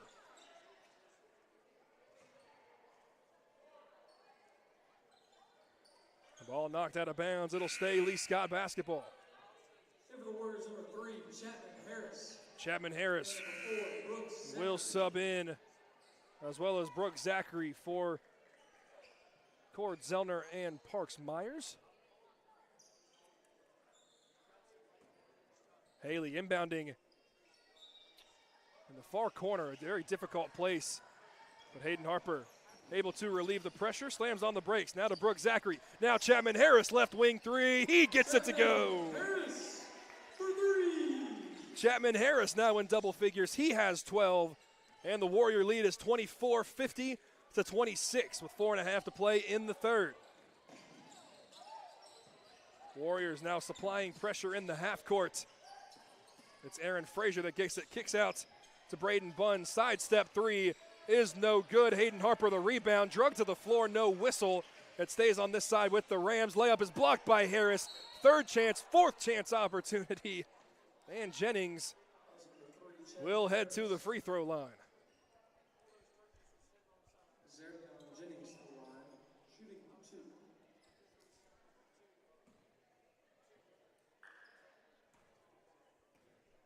2. Jennings had 4 in the first half, a bucket in each quarter. His first free throw here in the third. 50 to 27 halfway through this third quarter. Hollywood Watley checks in for Gray Haley.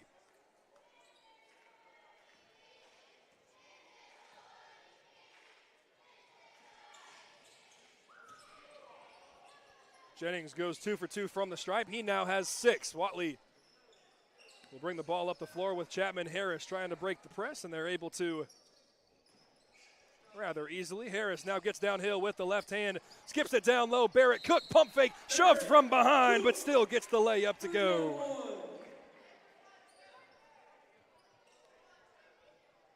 A beautiful job by Chapman Harris not to panic, left his feet, which you're told not to necessarily do if you don't have a shot at it.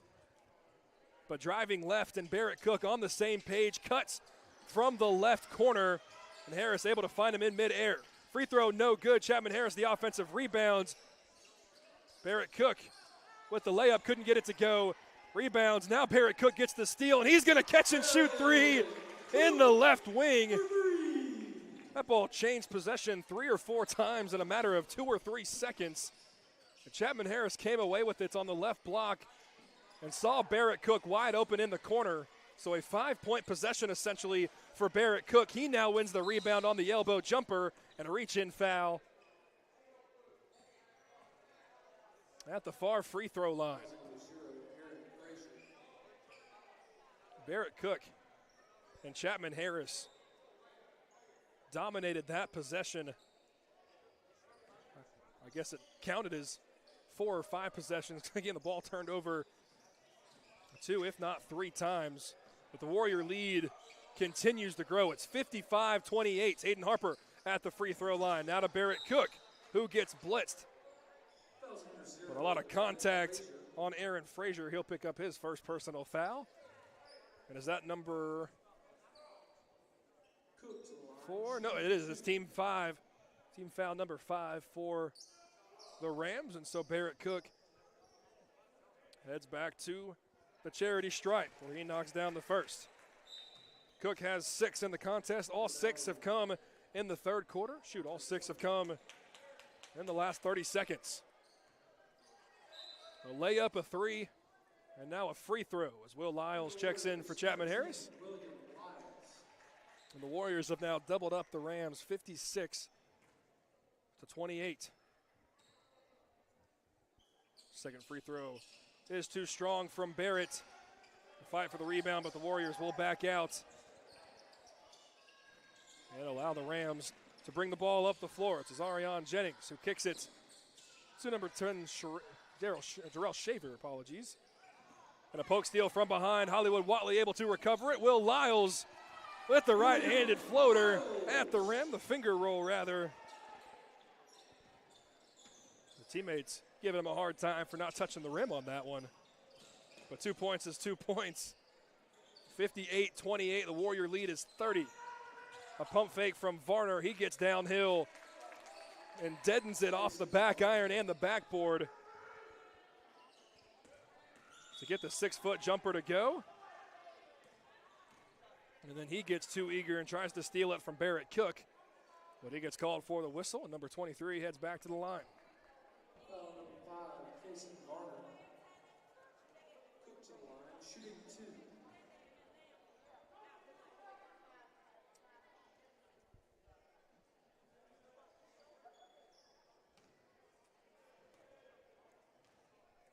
.221 to play here in the third quarter.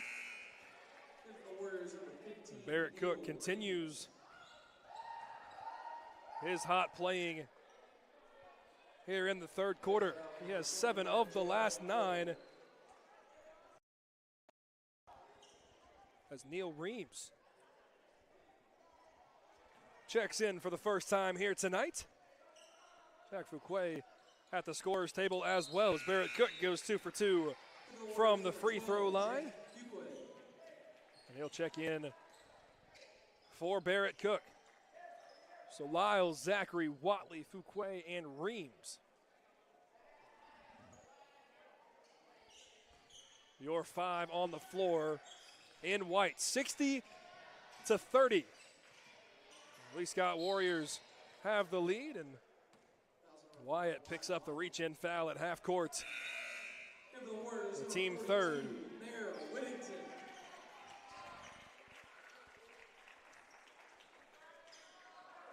As Whittington checks into the contest, wearing number 42.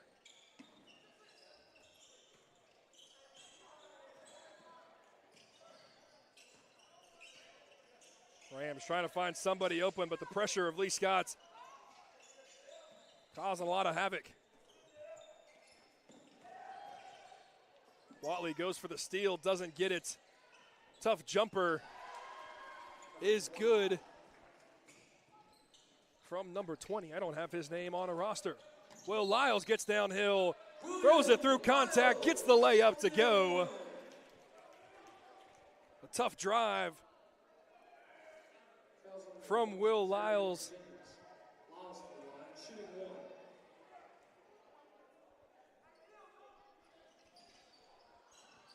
He now has 5 in the third, couldn't capitalize on the old-fashioned and one. 62-32, 90 seconds to play here in the third quarter. A lot of contact. Could have been a charge, but I believe they got Wyatt Watley on the wraparound foul from behind. So Jennings now heads back to the line.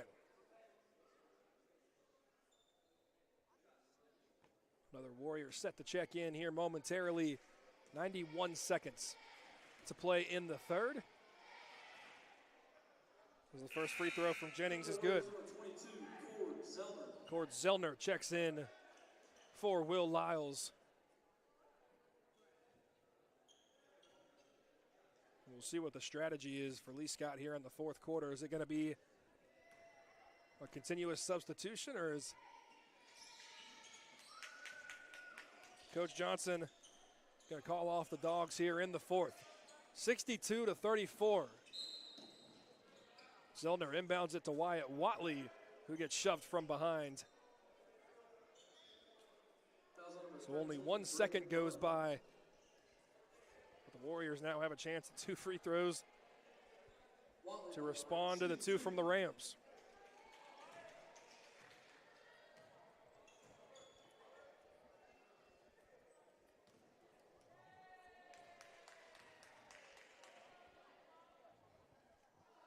First free throw from Watley is no good.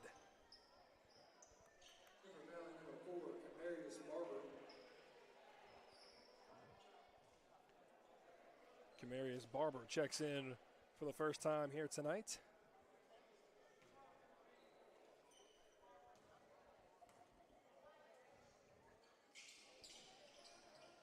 Second free throw from Watley is no good.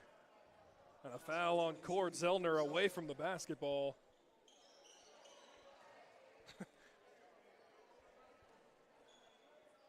Will send the Rams to the free throw line. How many points can we have without a possession?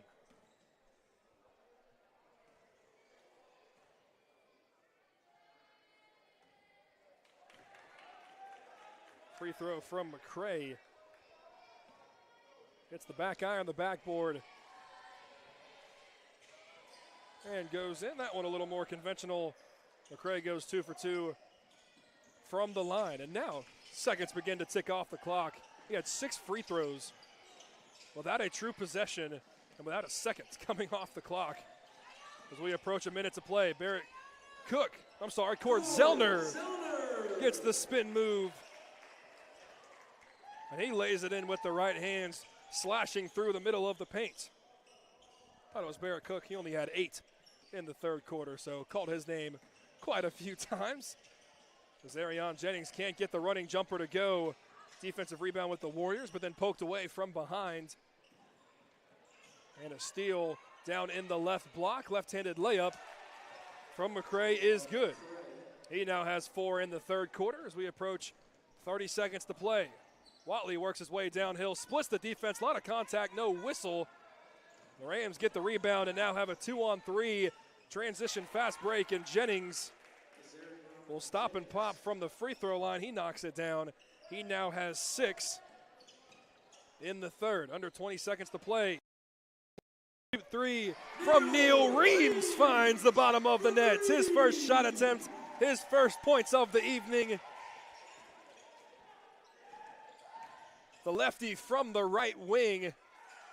And now Whittington with the rebound. 6 seconds, 5 seconds. Watley gets downhill, lays it in with the right hand.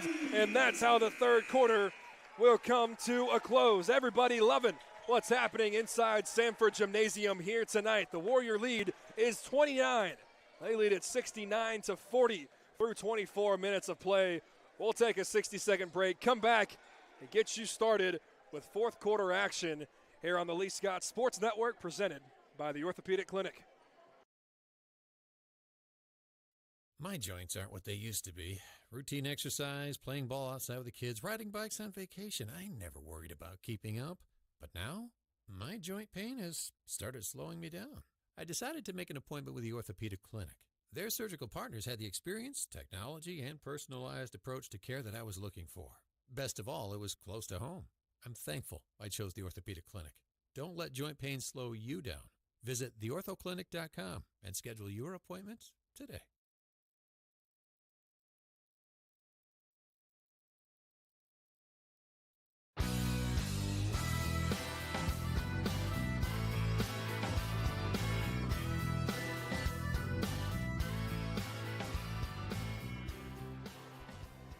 Start of the fourth quarter here on the Lee Scott Sports Network. Appreciate everybody for being here with us, whether it's Tiger Country 104.5, tigercountry.net, or the Radio Alabama app.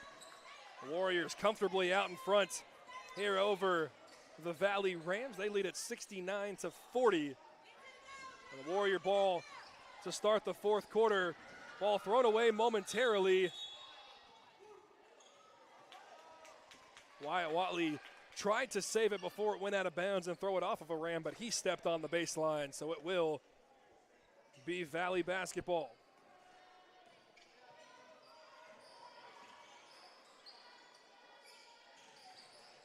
Trying to set up the offense in the half court. The Rams and Roberts get downhill, bumps in to Cord Zellner, couldn't get it to go. Offensive rebounds. Now the kick out to the left wing. And the free throw line jumper, maybe a step inside the free throw, is good. Again, apologies, no number 20 on the roster. He's had a couple nice buckets. He now has 4. And then a steal, or a foul rather, on the steal attempt. So it's still Warrior basketball. Jack Fuquay, a catch and shoot on the far corner. Rushed that one just a little bit. It's an air ball. And now the Rams are going the other way. Could have been a carry. No whistle. I'm sure neither team is hoping for too many whistles here in this fourth quarter, with the lead being 27. Tough jump shots by Jennings. And a long rebound. A tough rebound with Cord Zellner. Behind the back pass to Wyatt Watley. In the corner, he'll wisely back things up and slow things down. Max Shiver in the contest for the first time tonight. He sets the on-ball screen. And now the pass to Cord Zellner. Now Wyatt Watley on the right wing. He works past the defender. Floating shots over the defender is good. Wyatt Watley now talking a little bit of game.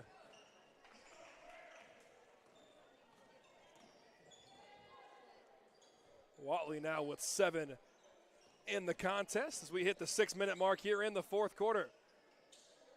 Shot down low, or a pass down low rather. A left-handed layup, no good. Tip out rebound is with Zellner. Now to Watley in the half court. They give it back to him. He'll set things up. He pulls it from Opelika and couldn't get it to go. But a fight for the rebound. 2 Rams fight for it and knock it out of bounds. So it will stay here with the Warriors under their own basket. Matthew Whittington checks back in for the Warriors. Shiver has it in the far corner. Now to Whittington at the top. Now to Reeves with a Euro step, works his way downhill with the left hand, doesn't get the layup to go. But we'll head to the free throw line to shoot 2. Elijah Roberts picks up his second personal foul. And Reeves will shoot 2 with 5.5 to play here in this fourth quarter.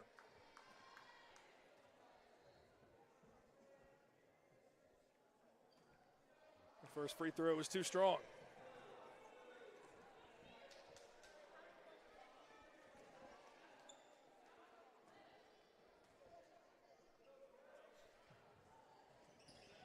Second free throw off the back iron again. So 0 for 2 for Reeves from the stripe.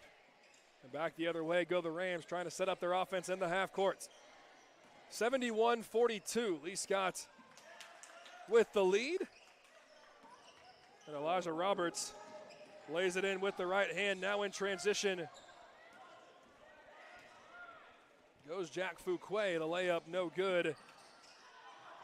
And the easy transition layup no good from J.R. McCray. Whittington the rebounds.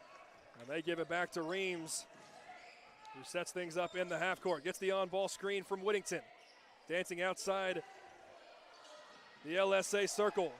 Whittington down low. Max Shiver, beautiful pass and hacked on the arm. Max Shiver will head to the free throw line. What vision from Whittington.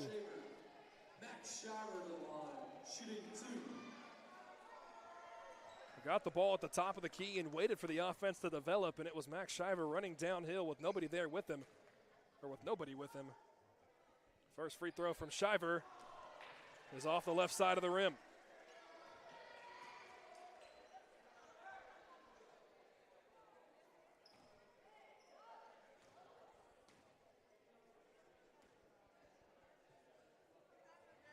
Second free throw is short. So Shiver an 0 for 2 trip. Now Roberts going the other way. Through contact. Couldn't get it to go. And they're going to get Max on the loose ball foul. No, instead they're going to say that it's a shooting foul on Elijah Roberts. A very late whistle. Almost came on the offensive rebound, which made me think it was the loose ball foul.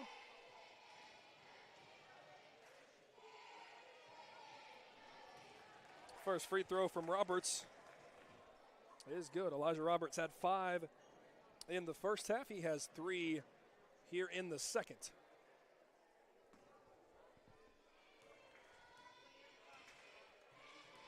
And a reminder that the second half action of tonight's game is presented by the Goose Performing Arts Center at Auburn University. You can see their upcoming events at goosecenter.auburn.edu.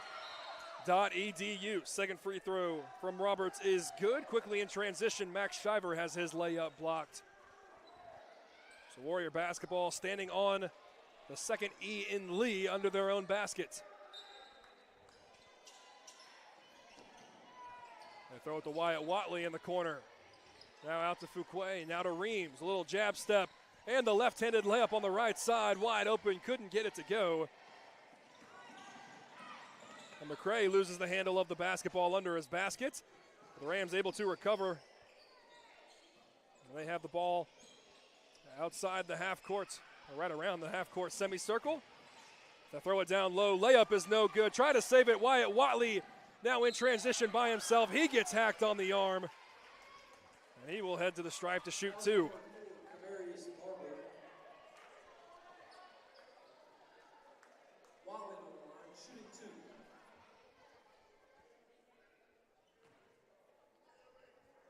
Watley slowed up just enough to allow the contact to come in. The first free throw rattles in and out.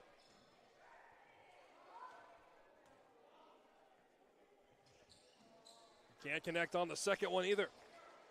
So the Warriors 0 for 6 in their last 6 free throws. In half court go the Rams. They throw it down low, and it's knocked away by Matthew Whittington. Nice hands once again. Been impressed with the minutes that we've seen from Whittington.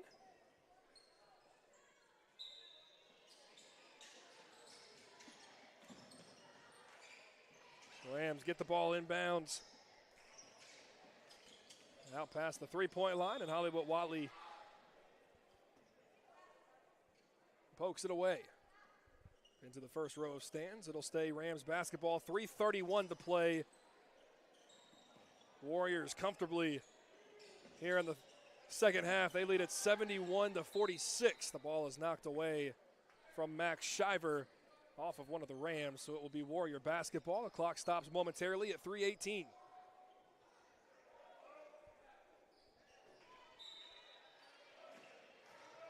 Shiver finds Wyatt on the inbounds. Ball poked away for a second, but Watley able to recover, and he slows his way, crossing the half-court timeline.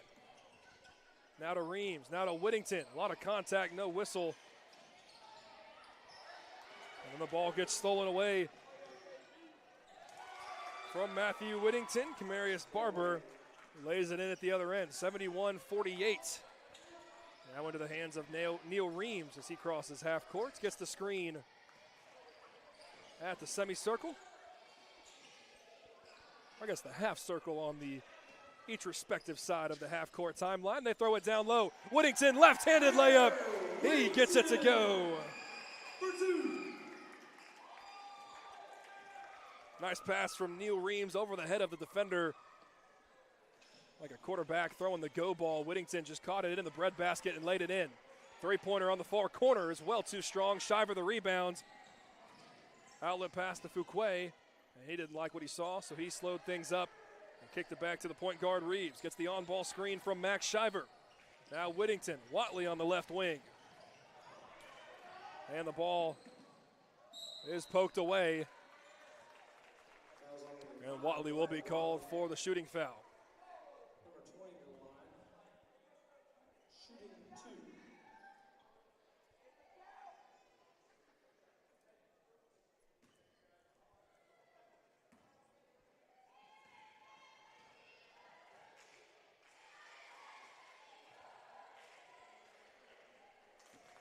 First free throw is good. And apologies, I do not have a number 20 on the roster. But he knocks down both free throws. He has 6 in the contest. Under 2 to play. Warriors 73, Rams 50. Watley brings the ball into the half court. A dribble handoff with Fuquay, and now to Whittington. A nice pump fake. Gets the defender up in the air, but can't get the left-handed layup to find the net. The Rams now in transition The 6-foot jumper hits the rim twice but can't go down. A steal from Max Shiver, and Watley now in transition. He gets the steal, or he gets the ball poked away. 20. 3 in the far corner, hits the side of the backboard, and Watley will corral the rebound, and he'll walk it up in the half court. Reams now to Jack Fuquay in the near corner. That one in and out, couldn't buy it. And now a 3-on-1 opportunity for the Rams, and a nice job as Octavius Barber able to lay it in. Under a minute to play here in this fourth quarter. The Warriors going to dribble it out, try and eat a little bit of the clock. Whittington has it at the top of the key. He's going to try his luck from deep off the left side of the rim, and the Rams able to save it with 35 seconds. They now throw it down low as the Warriors were late coming back in defense. But a very late foul called on Max Shiver.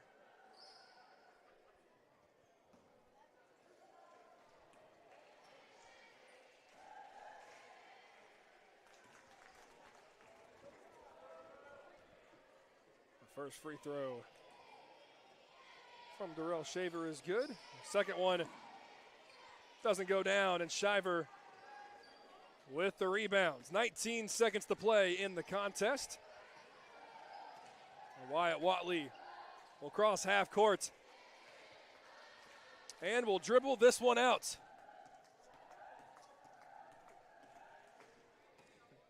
Three seconds, 2 seconds.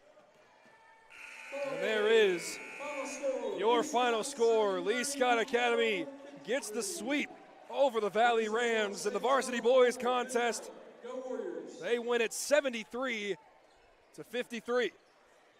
Complete the two-game sweep here inside Sanford Gymnasium. We're going to talk all about it here in the post-game show. Lee Scott victorious in the varsity girls and varsity boys side of things.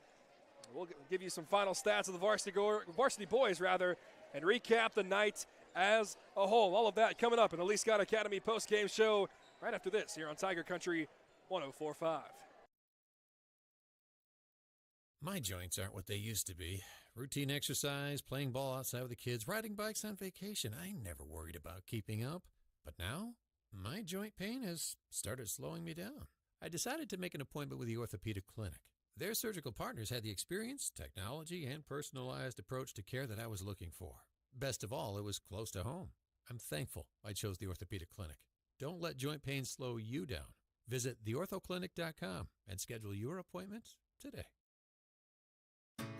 Hi, this is Tyler with Gutter Pro. Around here, we believe details make the difference. That's why we're the premier choice for custom seamless gutter systems and leak protection for both homes and businesses. No matter what kind of gutter you need, we do it all. From seamless installs to custom finishes, our work is built to last and tailored to your style. So don't settle for less. Leave it to the pros at Gutter Pro. Check us out today at gutterprosolutions.com. That's gutterprosolutions.com.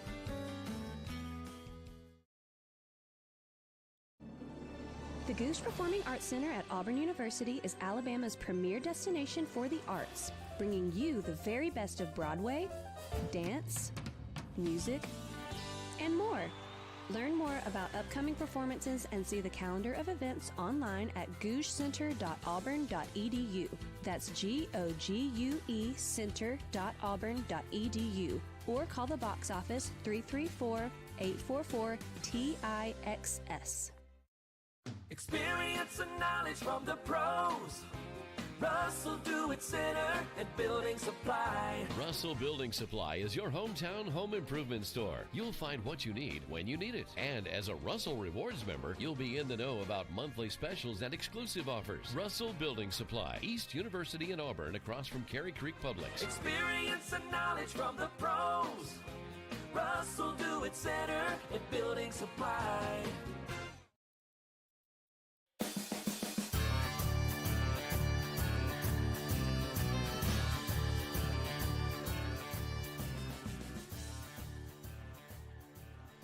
We welcome you into the Lee Scott Academy post-game show here inside Sanford Gymnasium and a happy night for the Lee Scott faithful as both the varsity girls and the varsity boys get a big-time win over the 5A Valley Rams. I'm Christian Griffin. We appreciate everybody for spending your time here with us on a Tuesday night, on the second night of December.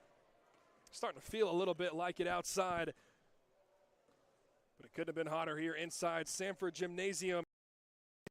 Win at 70-63 behind Clark Ibett's 34 points.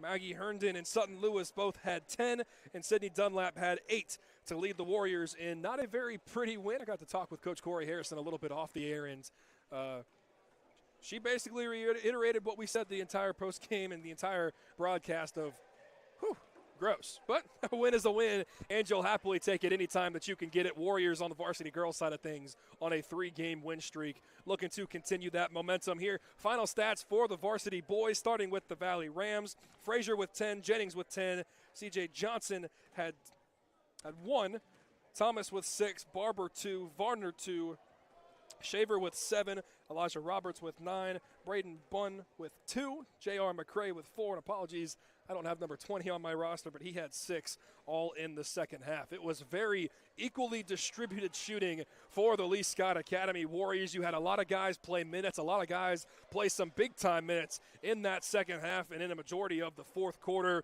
able to keep a bunch of the guys healthy, which is obviously a key impactful piece here early on in the season. Going down just the score column, Gray Haley finishes with 6, Hayden Harper with 11, Chapman Harris with 12, Zachary and Watley both with 7, Will Lyles finishes with 8, Parks Myers has 6, Cord Zellner with 2, Barrett Cook with 8, all coming basically in a row, all in that third quarter.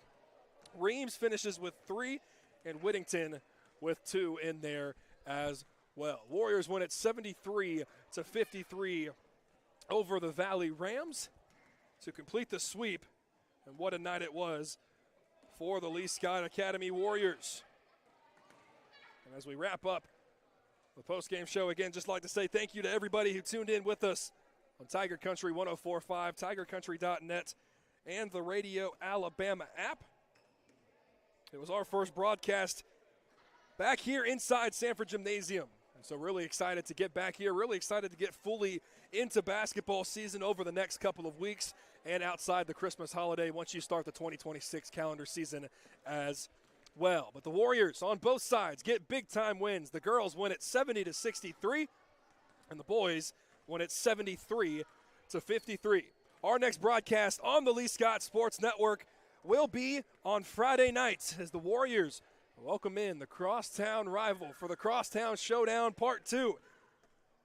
As Lee Scott hosts the Auburn High Tigers. Airtime will be set for right around 5:30 right here on your home of classic country hits, Tiger Country 104.5, tigercountry.net, and the Radio Alabama app. And for those that tuned in to the first Crosstown Showdown, where it was myself joining the voice of Auburn High, Jacob Goins, on 96.3 W. Lee, the Auburn High School Sports Network. Jacob now is returning the favor, and he will be joining me on the call here. So memories all the way around. This is where we got things started. When he was the voice of Lee Scott Academy, I was his color commentator. And so we're going to have a lot of good times, a lot of fun memories, and be able to revisit a lot of those on the broadcast. Again, airtime right around 5:30 on Friday nights as Lee Scott takes on Auburn High School in Part 2 of the Crosstown Showdown right here on your home of classic country hits, Tiger Country 104.5, tigercountry.net, and the Radio Alabama app. Thank you once again for listening to Lee Scott Academy Basketball on the home of the Warriors, Tiger Country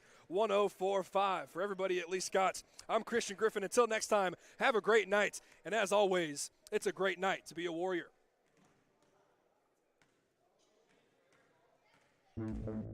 Lee Scott Academy Basketball has been presented by the Orthopedic Clinic, Googe Performing Arts Center, Mountain High Outfitters, and Russell Building Supply.